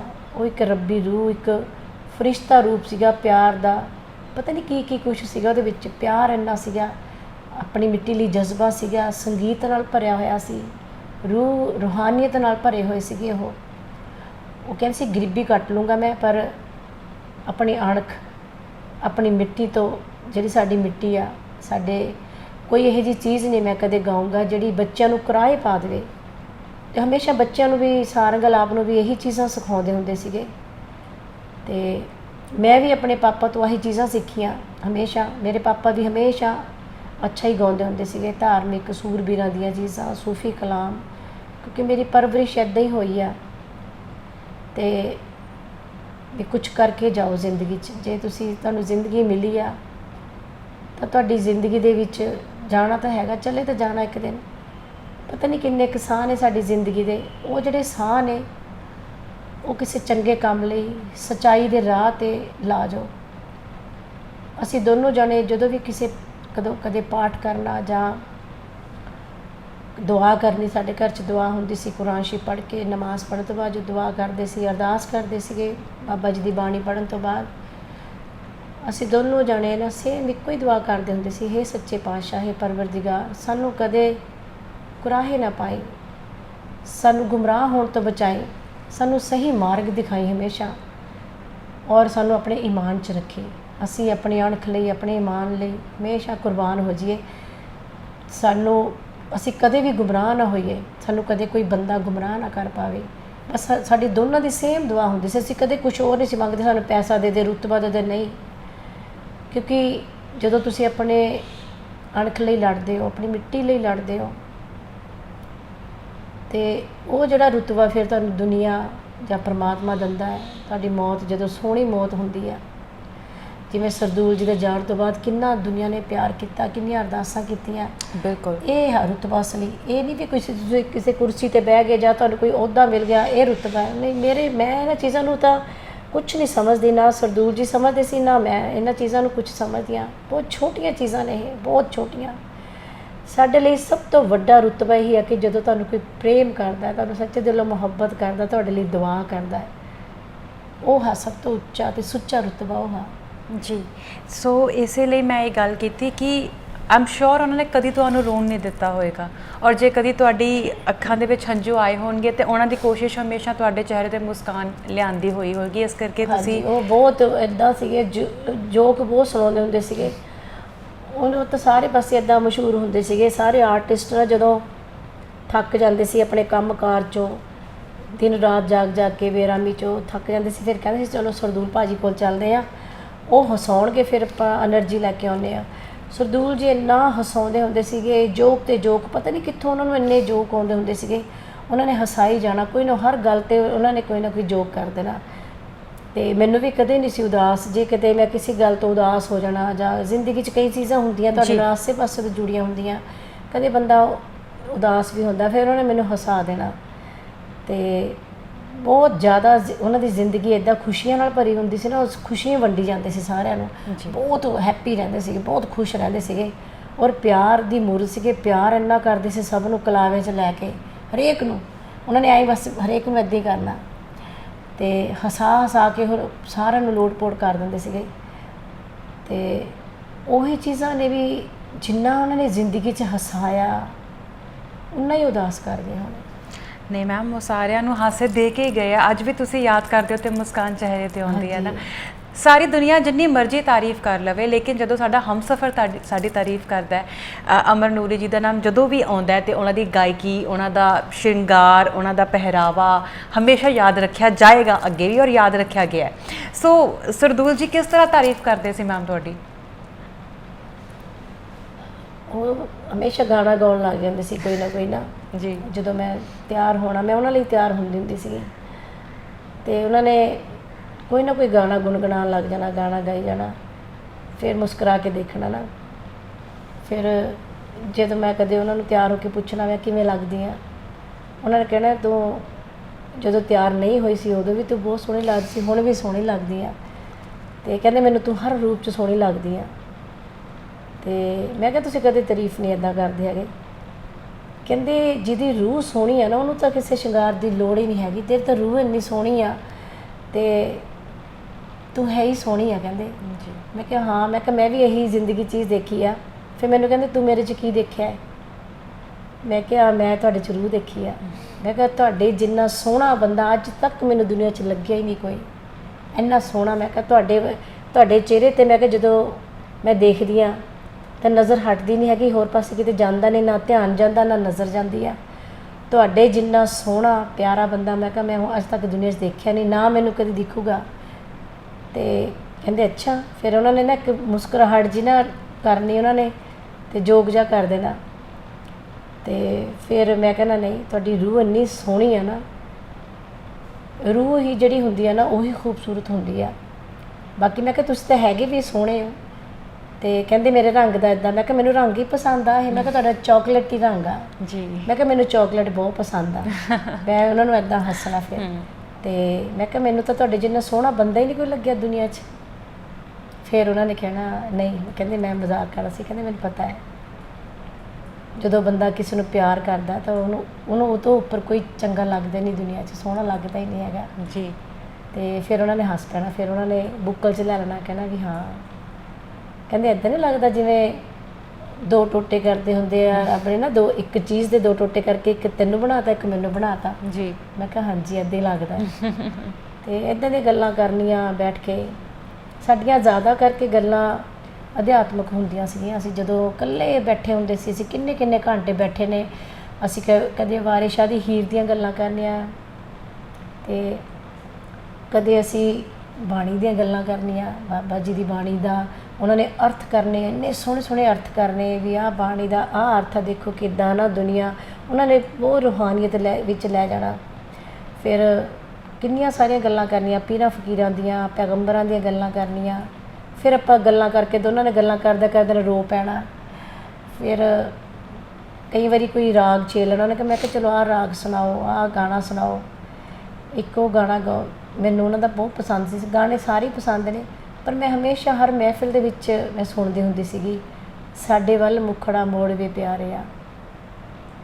ਉਹ ਵਾਲਾ ਮੈਂ ਗਾਣਾ ਸੁਣਦੀ ਹੁੰਦੀ ਸੀ, ਜਾਂ ਫਿਰ ਮੈਂ ਹੀਰ ਸੁਣਦੀ ਹੁੰਦੀ ਸੀ ਉਹਨਾਂ ਤੋਂ ਜੀ।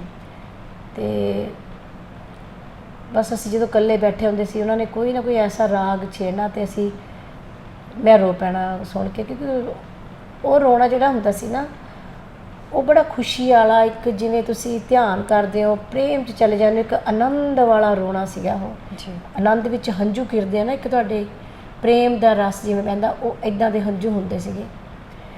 ਤੇ ਕਦੇ ਕੋਈ ਅਧਿਆਤਮਕ ਗੱਲ ਕਰਨੀ, ਕੋਈ ਰੂਹਾਨੀਅਤ ਦੀ ਗੱਲ ਕਰਨੀ ਤਾਂ ਵਿਰਾਗ ਜਾ ਕੇ ਰੋਣ ਲੱਗ ਜਾਣਾ। ਪਤਾ ਹੀ ਨਹੀਂ ਹੁੰਦਾ ਸੀ ਉਹ ਚੀਜ਼। ਮੈਨੂੰ ਇੱਦਾਂ ਲੱਗਦਾ ਵੀ ਕਿਹਦੇ ਨਾਲ ਗੱਲਾਂ ਸਾਂਝੀਆਂ ਕਰਾਂ ਮੈਂ ਹੁਣ, ਕਿਹਦੇ ਤੋਂ ਪੁੱਛਾਂ। ਕਈ ਗੱਲਾਂ ਐਸੀਆਂ ਊਣੀਆਂ ਸੀਗੀਆਂ ਗੱਲਾਂ, ਬਹੁਤ ਸਾਰੀਆਂ ਗੱਲਾਂ ਕਰਦੀ ਸੀ। ਕਈ ਸਵਾਲ ਅੱਜ ਉੱਠਦੇ ਨੇ ਮਨ 'ਚ ਮੈਨੂੰ ਵੀ ਆਹ ਗੱਲ ਨਹੀਂ ਮੈਂ ਉਹਨਾਂ ਤੋਂ ਪੁੱਛੀ, ਮੈਂ ਕਿਤੋਂ ਪੁੱਛਿਆ, ਉਹਨਾਂ ਤੋਂ ਬਿਨਾਂ ਕੋਈ ਦੱਸ ਨਹੀਂ ਸਕਦਾ। ਕਿਉਂਕਿ ਮੇਰੀ ਤਾਂ ਰੂਹ ਉਹਨਾਂ ਦੇ ਵਿੱਚ ਹੀ ਭਿੱਜੀ ਹੋਈ ਸੀਗੀ ਜੀ। ਤੇ ਉਹਨਾਂ ਦੇ ਵਿੱਚ ਹੀ ਭਿੱਜੀ ਰਹੂਗੀ ਸਾਰੀ ਜ਼ਿੰਦਗੀ। ਮੇਰਾ ਧਿਆਨ ਜਾਂਦਾ ਹੀ ਨਹੀਂ ਕਿਸੇ ਪਾਸੇ। ਮੈਂ ਬਹੁਤ ਕੋਸ਼ਿਸ਼ ਕਰਦੀ ਹਾਂ ਕਿ ਮੈਂ ਆਪਣੇ ਧਿਆਨ ਨੂੰ ਹਟਾ ਕੇ ਕਿਸੇ ਹੋਰ ਪਾਸੇ ਲਗਾਵਾਂ, ਮਤਲਬ ਕਿ ਆਪਣੇ ਬੱਚਿਆਂ ਦੇ ਵਿੱਚ ਲਗਾਵਾਂ।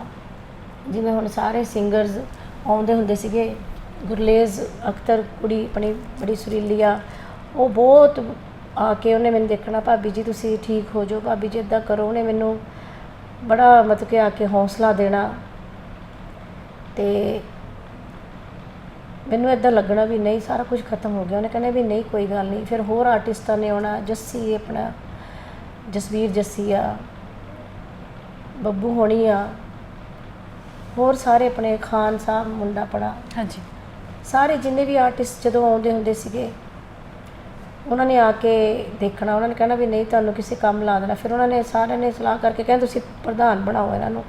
ਮੈਂ ਕਿਹਾ ਵੀ ਨਹੀਂ, ਮੈਂ ਇਹ ਚੀਜ਼ਾਂ, ਇੱਕ ਤਾਂ ਇਹਨਾਂ ਚੀਜ਼ਾਂ ਤੋਂ ਬਾਹਰ ਆ। ਮੈਂ ਰਾਜਨੀਤੀ ਹੋਈ, ਇਹ ਰੁਤਬੇ ਹੋਏ, ਕੁਰਸੀਆਂ ਹੋਈਆਂ, ਮੈਂ ਕਿਹਾ ਮੈਨੂੰ ਘਬਰਾਹਟ ਹੁੰਦੀ ਹੈ। ਮੈਂ ਕਿਹਾ ਇਹਨਾਂ ਚੀਜ਼ਾਂ ਤੋਂ ਨਾ ਮੈਂ ਬੇਚੈਨ ਹੋ ਜਾਂਦੀ। ਮੈਂ ਹੋਰ ਇਹ ਸਫ਼ਰ, ਮੇਰਾ ਸਫ਼ਰ ਹੋਰ ਕੁਛ ਆ। ਮੈਂ ਕਿਹਾ ਮੈਂ ਤਾਂ ਕਿਸੇ ਰੂਹਾਨੀ ਸਫ਼ਰ 'ਤੇ ਤੁਰੀ ਹੋਈ ਹਾਂ। ਮੈਨੂੰ ਇਹ ਚੀਜ਼ਾਂ ਨਹੀਂ ਚੰਗੀਆਂ ਲੱਗਦੀਆਂ, ਨਾ ਮੇਰੀ ਲਾਈਨ ਆ ਇਹ ਜੀ, ਨਾ ਮੈਂ ਕਰ ਸਕਦੀ ਹਾਂ ਨਾ। ਕਹਿੰਦੇ ਨਹੀਂ ਤੁਹਾਨੂੰ ਆਪਾਂ ਜ਼ਿੰਮੇਵਾਰੀ ਦੇਣੀ ਆ ਤਾਂ ਕਿ ਘੱਟੋ ਘੱਟ ਤੁਸੀਂ ਭਾਜੀ ਦੀਆਂ ਜਿਹੜੀਆਂ ਅਧੂਰੀਆਂ ਕੁਛ ਚੀਜ਼ਾਂ ਸੀਗੀਆਂ ਜਿਹੜੀਆਂ ਕਰਨਾ ਚਾਹੁੰਦੇ ਸੀ ਕਿ ਨਹੀਂ ਕਰ ਪਾਏ, ਤੇ ਉਹ ਪਹਿਲਾਂ ਹੀ ਚਲੇ ਗਏ ਨੇ ਵੀ ਉਹ ਤੁਸੀਂ ਕਰਨੀਆਂ ਨੇ। ਮੈਂ ਕਿਹਾ ਵੀ ਨਹੀਂ, ਮੈਂ ਇੰਨੀ ਉਦਾਸ ਹੋ ਚੁੱਕੀ ਹਾਂ, ਮੇਰੇ ਤੋਂ ਨਹੀਂ ਹੋਣੀਆਂ। ਮੈਂ 2-3 ਵਾਰੀ ਨਾ ਕੀਤੀ।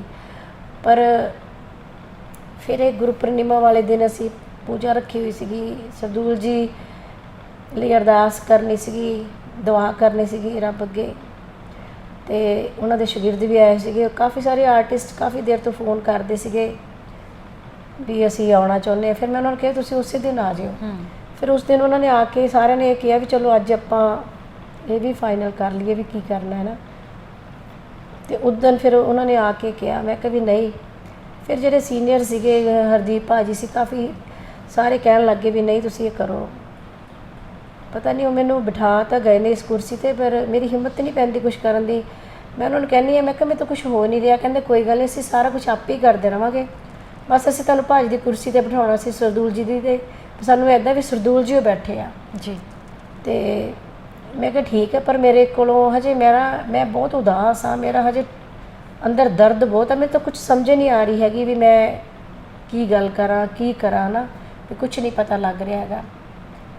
ਤੇ ਉਹ ਕਹਿੰਦੇ ਤੁਹਾਨੂੰ ਦੁਨੀਆ ਸਾਰੀ ਬਹੁਤ ਪਿਆਰ ਕਰਦੀ ਹੈ, ਉਹਨਾਂ ਨੇ ਆਪੇ ਤੁਹਾਨੂੰ ਦੱਸੀ ਜਾਣਾ ਵੀ ਤੁਸੀਂ ਕੀ ਕਰਨਾ ਹੈ। ਜੀ ਮੈਂ ਕਿਹਾ ਚਲੋ ਦੇਖਦੇ ਅੱਗੇ ਜ਼ਿੰਦਗੀ 'ਚ ਕੀ ਹੋ ਰਿਹਾ ਹੈ, ਕਿੱਦਾਂ ਟਾਈਮ ਦੇ ਨਾਲ ਮੈਂ ਇਸ ਦਰਦ 'ਚੋਂ ਨਿਕਲ ਪਾਊਂਗੀ ਕਿ ਨਹੀਂ ਪਾਊਂਗੀ। ਮੈਨੂੰ ਇੱਦਾਂ ਲੱਗਦਾ ਵੀ ਮੇਰੀ ਕਬਰ ਤੱਕ ਇਹ ਦਰਦ ਇੱਦਾਂ ਹੀ ਜਾਊਗਾ।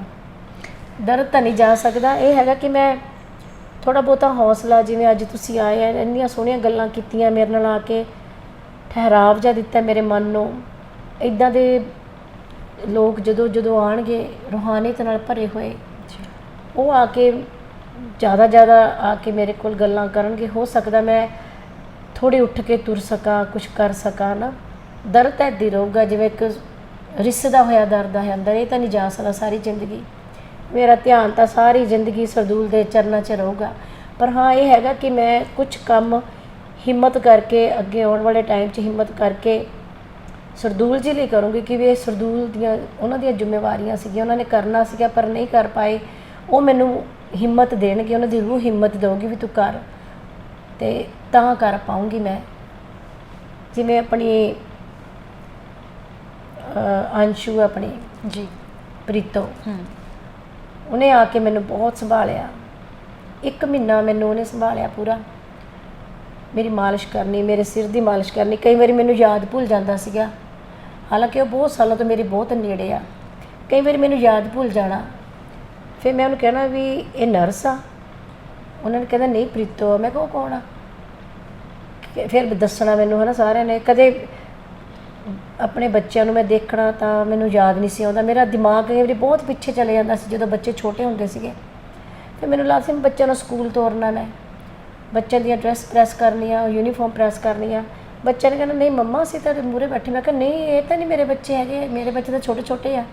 ਫਿਰ ਉਹਨਾਂ ਨੇ ਮੈਨੂੰ ਫੋਟੋ, ਬਹੁਤ ਕੁਝ ਹੁੰਦਾ ਸੀਗਾ, ਬਹੁਤ ਮੇਰੀ ਜ਼ਿੰਦਗੀ ਇੱਦਾਂ ਹੋ ਗਈ ਸੀ, ਮੈਨੂੰ ਕੁਝ ਯਾਦ ਨਹੀਂ ਸੀ ਰਹਿੰਦਾ, ਟਰੋਮਾ 'ਚ ਜਾਂਦੀ ਸੀਗੀ ਅਤੇ ਬੇਹੋਸ਼ ਹੋ ਜਾਣਾ, ਕਿੰਨੇ ਘੰਟੇ ਹੋਸ਼ ਨਹੀਂ ਸੀ ਆਉਂਦੀ, ਅਤੇ ਕਾਫੀ ਕੁਝ ਹੁੰਦਾ ਸੀ। ਫਿਰ ਮੈਨੂੰ ਉਦੋਂ ਜਿੱਥੇ ਮੇਰੇ ਭੈਣ ਭਰਾਵਾਂ ਨੇ ਮੈਨੂੰ ਇੰਨਾ ਸਹਾਰਾ ਦਿੱਤਾ, ਮੇਰੇ ਬੱਚਿਆਂ ਨੇ ਸਹਾਰਾ ਦਿੱਤਾ, ਉੱਥੇ ਮੈਨੂੰ ਅੰਸ਼ੂ ਨੇ ਬਹੁਤ ਜ਼ਿਆਦਾ ਸਹਾਰਾ ਦਿੱਤਾ। ਉਹਨੇ ਮੇਰੇ ਨਾਲ ਪੈਣਾ, ਮੈਨੂੰ ਕੁੱਟੀ ਜਾਣਾ ਉੱਠ ਕੇ। ਅੱਧੀ ਰਾਤ ਮੈਂ ਜਦੋਂ ਮੇਰੇ ਇੰਜੈਕਸ਼ਨ ਲੱਗਿਆ ਹੁੰਦਾ ਸੀ, ਸੁੱਤੀ ਪਈ ਹੁੰਦੀ ਸੀ, ਮੈਂ ਬੇਹੋਸ਼ ਹੁੰਦੀ ਸੁੱਤੀ, ਉਹਨੇ ਵੀ ਨੀਂਦ ਆ ਜਾਵੇ।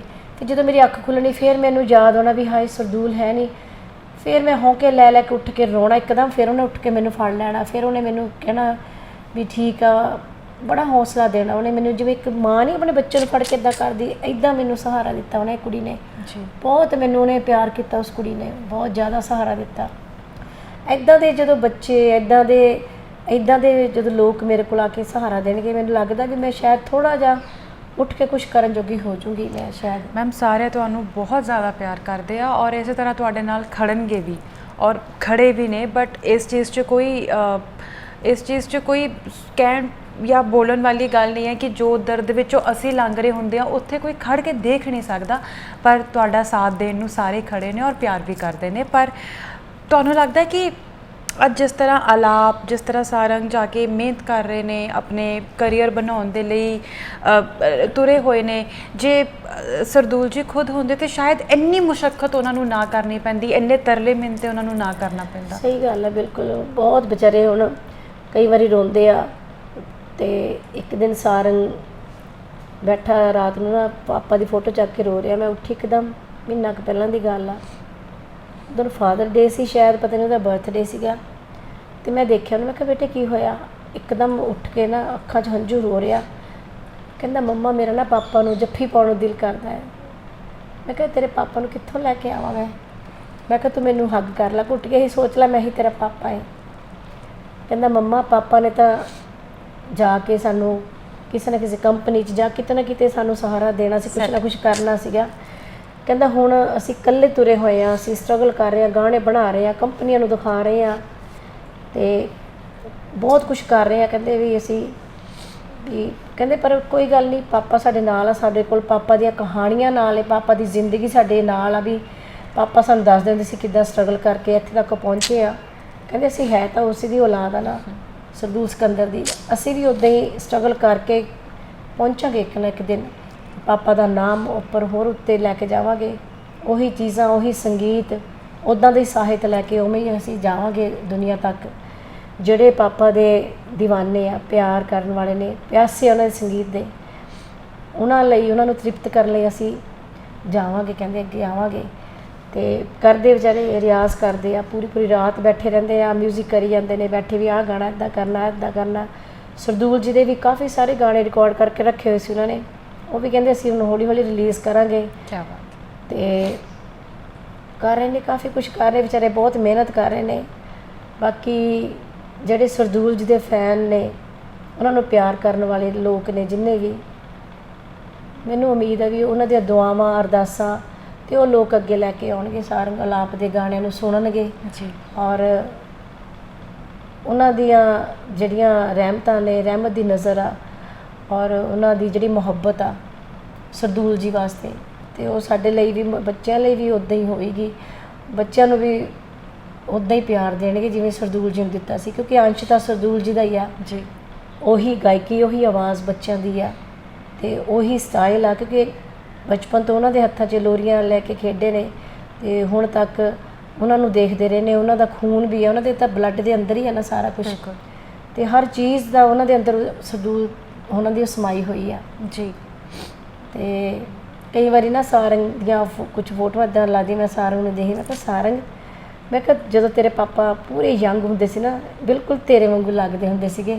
ਮੈਂ ਕਿਹਾ ਤੂੰ ਬਿਲਕੁਲ ਨਾ, ਤੇਰੀ ਸ਼ਕਲ, ਤੇਰੇ ਬਾਲ ਬੁਲ ਤੇਰੇ ਪਾਪਾ ਵਾਂਗੂ ਲੱਗ ਰਿਹਾ ਜਦੋਂ ਸਾਈਡ 'ਤੇ ਹੁੰਦਾ। ਮੈਂ ਕਿਹਾ ਮੈਨੂੰ ਤੇਰੇ ਪਾਪਾ ਦੇ ਨਾ ਉਹ ਅੱਜ ਤੋਂ 30 ਸਾਲ ਪਹਿਲਾਂ ਵਾਲੀ ਸ਼ਕਲ ਯਾਦ ਆ ਜਾਂਦੀ ਤੁਹਾਨੂੰ ਦੇਖ ਕੇ। ਮੈਂ ਕਿਹਾ ਇੱਦਾਂ ਹੁੰਦੇ ਸੀ, ਯੰਗ ਹੁੰਦੇ ਸੀਗੇ, ਤੇਰੇ ਵਰਗੇ ਲੱਗਦੇ ਹੁੰਦੇ ਸੀ ਬਿਲਕੁਲ। ਕਹਿੰਦੇ ਅੱਛਾ ਮੰਮਾ, ਪਾਪਾ ਦਾ। ਫਿਰ ਉਹਨੇ ਦੇਖੇ ਨਾ ਉਸ ਟਾਈਮ ਦੀਆਂ ਸਟਾਈਲ ਦੀਆਂ ਫੋਟੋ, ਫਿਰ ਉਹਨੇ ਉੱਦਾਂ ਦੇ ਬਾਲ ਰੱਖ ਲਏ ਆਪਣੇ ਪਾਪਾ ਵਰਗੇ।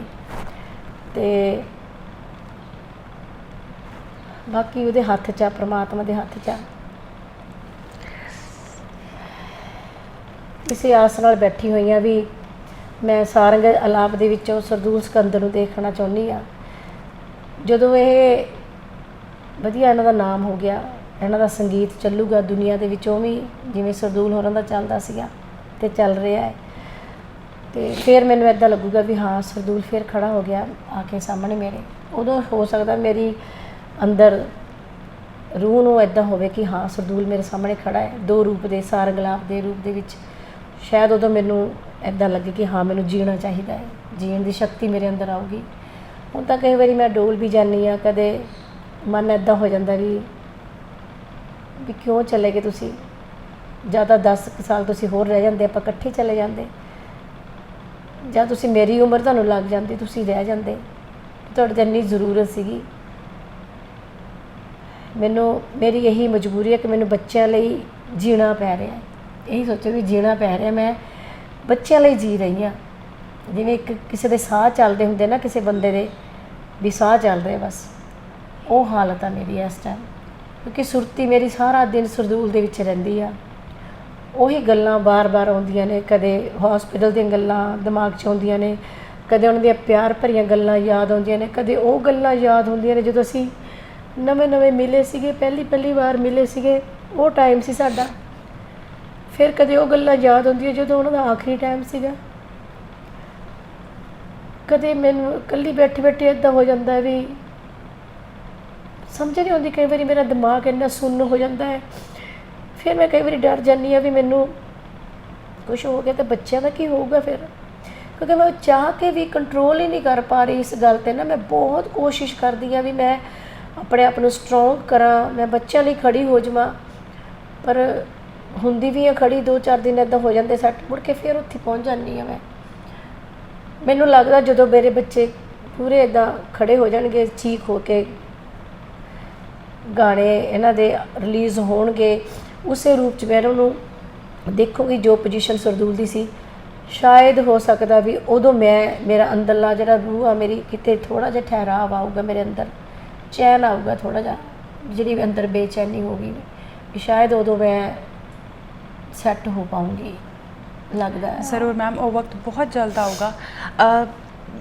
ਤੁਹਾਡਾ ਤੁਸੀਂ ਜਦੋਂ ਅੱਜ ਬੈਠੇ ਹੋ ਸਰਦੂਲ ਜੀ ਦੀ ਕੋਈ ਕਈ ਹੋਈ ਗੱਲ, ਕੋਈ ਉਹਨਾਂ ਦੀ ਪਸੰਦ ਦੀ ਗੱਲ, ਕੋਈ ਉਹਨਾਂ ਦਾ ਸੁਪਨਾ, ਉਹਦੇ ਬਾਰੇ ਸੋਚਦੇ ਹੋ ਤੁਸੀਂ ਕਿ ਹਾਂ ਇਹ ਮੈਂ ਹੁਣ ਪੂਰਾ ਕਰਾਂਗੀ ਜਾਂ ਇਹ ਮੈਨੂੰ ਪੂਰਾ ਕਰ ਲੈਣਾ ਚਾਹੀਦਾ ਹੈ? ਹਾਂਜੀ, ਬਸ ਉਹਨਾਂ ਦਾ ਆਹੀ ਸੀਗਾ। ਆਖਰੀ ਟਾਈਮ ਤੇ ਹਫਤਾ ਪਹਿਲਾਂ ਮੈਨੂੰ ਹੱਥ ਵੜ ਕੇ ਇੱਕੋ ਹੀ ਗੱਲ ਬਾਰ-ਬਾਰ ਕਹਿੰਦੇ ਰਹਿੰਦੇ ਸੀਗੇ, ਮੇਰੇ ਬੱਚਿਆਂ ਦਾ ਧਿਆਨ ਰੱਖੀ। ਮੈਂ ਆਪਣੇ ਬੱਚਿਆਂ ਲਈ ਸੁਪਨੇ ਸੋਚੇ ਸੀ। ਮੈਂ ਸੋਚਿਆ ਸੀ ਕਿ ਮੇਰੇ ਬੱਚੇ ਇੱਦਾਂ ਦੇ ਮੁਕਾਮ ਤੇ ਪਹੁੰਚਣ, ਉਹ ਬਹੁਤ ਅੱਗੇ ਤੱਕ ਪਹੁੰਚਣ। ਉਹਨਾਂ ਦਾ ਗਾਣਾ, ਕਹਿੰਦੇ ਮੈਂ ਉਹਨਾਂ ਦੇ ਅੰਦਰ ਗਾਣਾ ਤਾਂ ਬਹੁਤ ਭਰਤਾ, ਉਹਨਾਂ ਨੂੰ ਸਟੇਜ ਦਾ ਐਕਸਪੀਰੀਅੰਸ ਵੀ ਦਿੱਤਾ ਹੈ, ਪਰ ਮੈਂ ਦੇਖ ਨਹੀਂ ਸਕਿਆ ਉਹਨਾਂ ਨੂੰ ਉਸ ਤਰ੍ਹਾਂ ਦੀ ਉਹਦੇ ਵਿੱਚ ਚੜ੍ਹਤ ਵਿੱਚ। ਉਹ ਦੇਖਣਾ ਚਾਹੁੰਦਾ ਸੀਗਾ, ਪਰ ਉਹ ਤੂੰ ਉਹਨਾਂ ਨੂੰ ਉੱਥੇ ਤੱਕ ਪਹੁੰਚਾਉਣਾ ਹੈ ਜਿੱਥੇ ਤੱਕ ਮੇਰਾ ਸੁਪਨਾ ਹੈ, ਵੀ ਮੇਰੇ ਤੋਂ ਵੀ ਅੱਗੇ ਤੱਕ ਪਹੁੰਚਣ ਉਹ ਜੀ।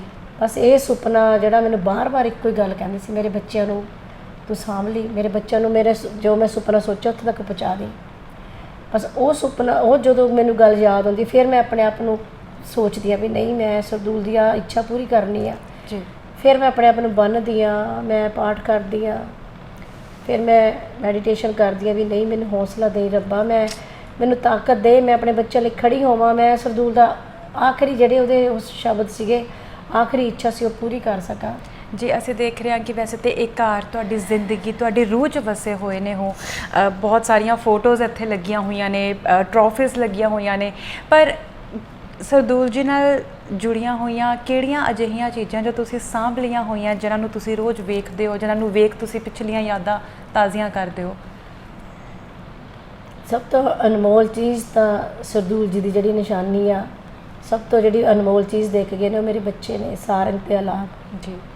ਉਹਨਾਂ ਦੇ ਅੰਸ਼ ਹੈ, ਉਹਨਾਂ ਦੇ ਖੂਨ ਹੈ। ਬਾਕੀ ਜਿਹੜੀਆਂ ਚੀਜ਼ਾਂ ਨੇ ਉਹ ਤਾਂ ਚਲੋ ਹੈਗੇ ਨੇ, ਜਿਹੜੀਆਂ ਉਹ ਦੇ ਕੇ ਗਏ ਨੇ, ਆਪਣੀ ਮਿਹਨਤ ਕਰਕੇ ਸਾਰਾ ਕੁਝ ਬਣਾ ਕੇ ਗਏ ਨੇ। ਉਹ ਸਭ ਕੁਝ ਉਵੇਂ ਹੀ ਪਿਆ ਹੈ, ਹਰ ਚੀਜ਼ ਉਹਨਾਂ ਦੀ ਉੱਦਾਂ ਹੀ ਪਈ ਆ। ਜੋ ਵੀ ਕਰਕੇ ਗਏ ਨੇ, ਸੁਪਨੇ ਸਜਾ ਕੇ ਗਏ ਨੇ, ਬਸ ਉਹੀ ਨਹੀਂ ਹੈਗੇ, ਬਾਕੀ ਸਭ ਕੁਝ ਹੈਗਾ, ਉਹੀ ਹੈ ਨਹੀਂ ਗਏ। ਪਰ ਉਹਨਾਂ ਕਰਕੇ ਮੈਨੂੰ ਕੁਝ ਵੀ ਨਹੀਂ ਚੰਗਾ ਲੱਗਦਾ ਹੈਗਾ।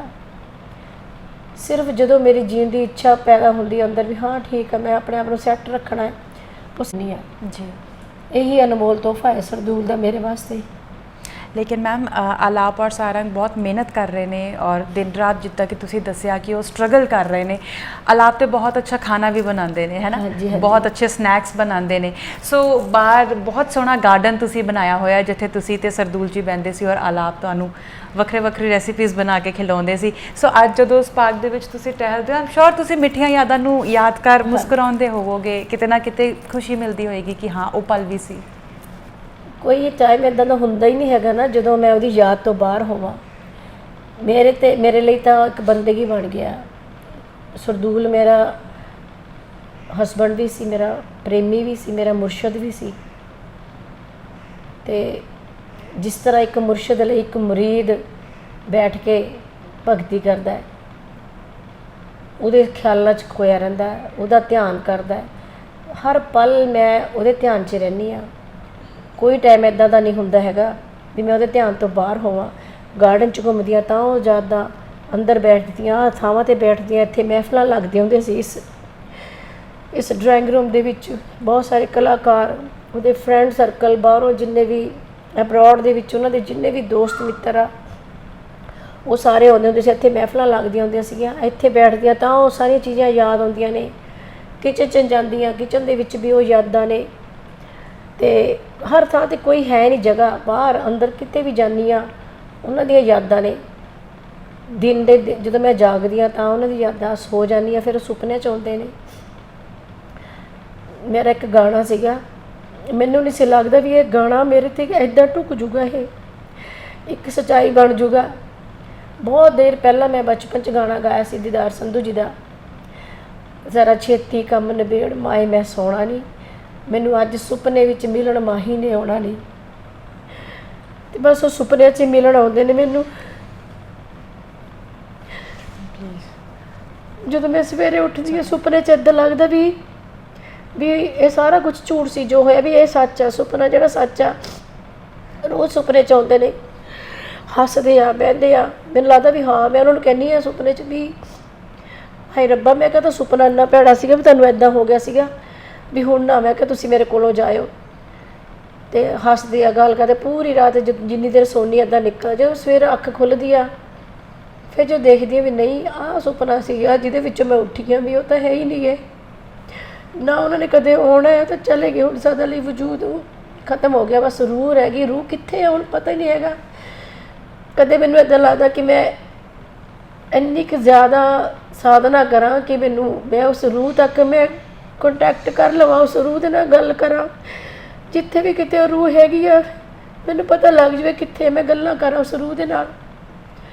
ਮੈਨੂੰ ਹੋਰ ਜ਼ਿੰਦਗੀ 'ਚ ਤਾਂ ਲੱਗਦੇ ਨਹੀਂ ਮੈਂ ਕੁਛ ਕਰਾਂ, ਮੈਨੂੰ ਆਈ ਲੱਗੀ ਨਾ ਬਸ ਸਰਦੂਲ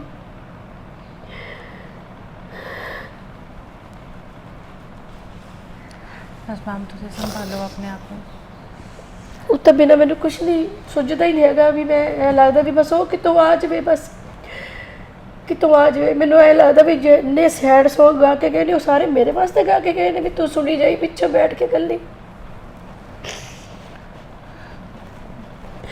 ਨਹੀਂ ਮੈਮ, ਉਹ ਤੁਹਾਨੂੰ ਕਦੇ ਵੀ ਇੱਦਾਂ ਨਹੀਂ ਦੇਖਣਾ ਚਾਹੁੰਦੇ ਹੋਣਗੇ, ਔਰ ਨਾ ਹੀ ਉਹਨਾਂ ਨੇ ਕਦੀ ਇਹ ਸੋਚਿਆ ਹੈਗਾ ਕਿ ਇਸ ਤਰ੍ਹਾਂ ਇੰਨਾ ਰੋਣਾ ਤੁਹਾਨੂੰ ਪਏਗਾ ਉਹਨਾਂ ਦੇ ਕਰਕੇ, ਹੈ ਨਾ। ਆਮ ਸ਼ੋਰ ਹਮੇਸ਼ਾ ਤੁਹਾਨੂੰ ਤਾਂ ਖੁਸ਼ੀਆਂ ਦੇਣ ਪਿੱਛੇ ਉਹਨਾਂ ਨੇ, ਤੁਸੀਂ ਖੁਦ ਕਹਿ ਰਹੇ ਹੋ ਕਿ ਇੰਨਾ ਕੁਝ ਕੀਤਾ, ਔਰ ਹਮੇਸ਼ਾ ਉਹਨਾਂ ਦੇ ਨਾਲ ਤੁਸੀਂ ਖੁਸ਼ ਹੀ ਰਹੇ ਹੋ, ਔਰ ਤੁਹਾਡਾ ਉਹਨਾਂ ਦੇ ਨਾਲ ਰੂਹਾਨੀਅਤ ਦਾ ਰਿਸ਼ਤਾ ਹੈ ਨਾ। ਅਤੇ ਪਲੀਜ਼ ਤੁਸੀਂ ਆਪਣੇ ਆਪ ਨੂੰ ਸੰਭਾਲੋ, ਕਿਉਂਕਿ ਉਹਨਾਂ ਦੇ ਵਾਅਦਿਆਂ ਨੂੰ ਪੂਰਾ ਕਰਨ ਦੇ ਲਈ ਤੁਹਾਨੂੰ ਬਹੁਤ ਸਟਰੋਂਗ ਬਣਨਾ ਪਏਗਾ। ਸੋ ਮੈਂ ਉਮੀਦ ਕਰਦੀ ਹਾਂ ਕਿ ਤੁਸੀਂ ਬਹੁਤ ਜਲਦੀ ਆਪਣੇ ਅੰਦਰ ਨੂੰ ਸੰਭਾਲੋਗੇ ਅਤੇ ਮਜ਼ਬੂਤ ਬਣੋਗੇ। ਤੁਹਾਡੇ ਨਾਲ ਸਾਰੇ ਖੜੇ ਨੇ, ਆਲਾਪ ਸਿਕੰਦਰ ਦੇ ਨਾਲ ਸਾਰੇ ਖੜੇ ਨੇ, ਔਰ ਇਸੇ ਤਰ੍ਹਾਂ ਤੁਹਾਡੇ ਨਾਲ ਉਹ ਰਿਸ਼ਤਾ ਤੇ ਮਤਲਬ ਰੱਬ ਨੇ ਜੋ ਦਿੱਤਾ ਸੀ ਉਹ ਤਾਂ ਨਹੀਂ ਹੈ, ਲੇਕਿਨ ਫਿਰ ਵੀ ਹਰ ਕੋਈ ਤੁਹਾਡਾ ਸਹਾਰਾ ਬਣ ਕੇ ਤੁਹਾਡੇ ਨਾਲ ਖੜਿਆ ਹੈ ਔਰ ਹਮੇਸ਼ਾ ਖੜਿਆ ਰਹੇਗਾ। ਸੋ ਬਹੁਤ ਵਧੀਆ ਲੱਗਿਆ ਤੁਹਾਨੂੰ ਮਿਲ ਕੇ, ਲੇਕਿਨ ਦਿਲ ਬਹੁਤ ਉਦਾਸ ਹੋਇਆ ਕਿਉਂਕਿ ਅਸੀਂ ਜਿਹਨਾਂ ਨੂੰ ਦੇਖਿਆ ਹਮੇਸ਼ਾ ਇੱਕ ਹੱਸਦਾ ਹੋਇਆ ਚਿਹਰਾ, ਇੱਕ ਸ਼ਿੰਗਾਰ ਦੇ ਨਾਲ ਸਜਿਆ ਹੋਇਆ ਚਿਹਰਾ, ਇੱਕ ਮੁਸਕਰਾਉਂਦਾ ਹੋਇਆ ਚਿਹਰਾ, ਉਸ ਚੀਜ਼ ਨੂੰ ਦੇਖ ਕੇ ਹਮੇਸ਼ਾ ਮਲਾਲ ਰਹੇਗਾ ਕਿ ਹੁਣ ਤੁਸੀਂ ਉੱਦਾਂ ਦੇ ਸਾਨੂੰ ਨਹੀਂ ਮਿਲੇ ਹੋ, ਜਾਂ ਅੱਗੇ ਵੀ ਪਤਾ ਨਹੀਂ, ਪਰ ਹਾਂ ਇੰਨੀ ਉਮੀਦ ਜ਼ਰੂਰ ਕਰਦੇ ਹਾਂ ਕਿ ਜ਼ਿੰਦਗੀ ਇਸ ਦੁੱਖ ਨੂੰ ਘਟਾਵੇ ਔਰ ਤੁਹਾਨੂੰ ਤੁਸੀਂ ਮਜ਼ਬੂਤ ਬਣੋ। ਸੋ ਅੱਜ ਦੀ ਇਹ ਗੱਲਾਂ ਬਾਤਾਂ ਦਾ ਸਿਲਸਿਲਾ, ਅੱਜ ਇਹ ਗੱਲਾਂ ਬਾਤਾਂ ਹੋਈਆਂ ਅਮਰ ਨੂਰੀ ਜੀ ਦੇ ਨਾਲ। ਆਮ ਸਪੀਚਲੈਸ, ਮੈਨੂੰ ਨਹੀਂ ਸਮਝ ਆ ਰਿਹਾ ਮੈਂ ਕੀ ਕਰਾਂ। ਕਈ ਵਾਰ ਇਨਸਾਨ ਦੇ ਦਿਲ ਦੇ ਵਿੱਚ ਬਹੁਤ ਕੁਝ ਹੁੰਦਾ, ਪਰ ਅਸੀਂ ਨਹੀਂ ਸਮਝ ਪਾਉਂਦੇ ਕਿ ਅਸੀਂ ਉਸ ਨੂੰ ਕਿਸ ਤਰ੍ਹਾਂ ਬਿਆਨ ਕਰਨਾ ਹੈ।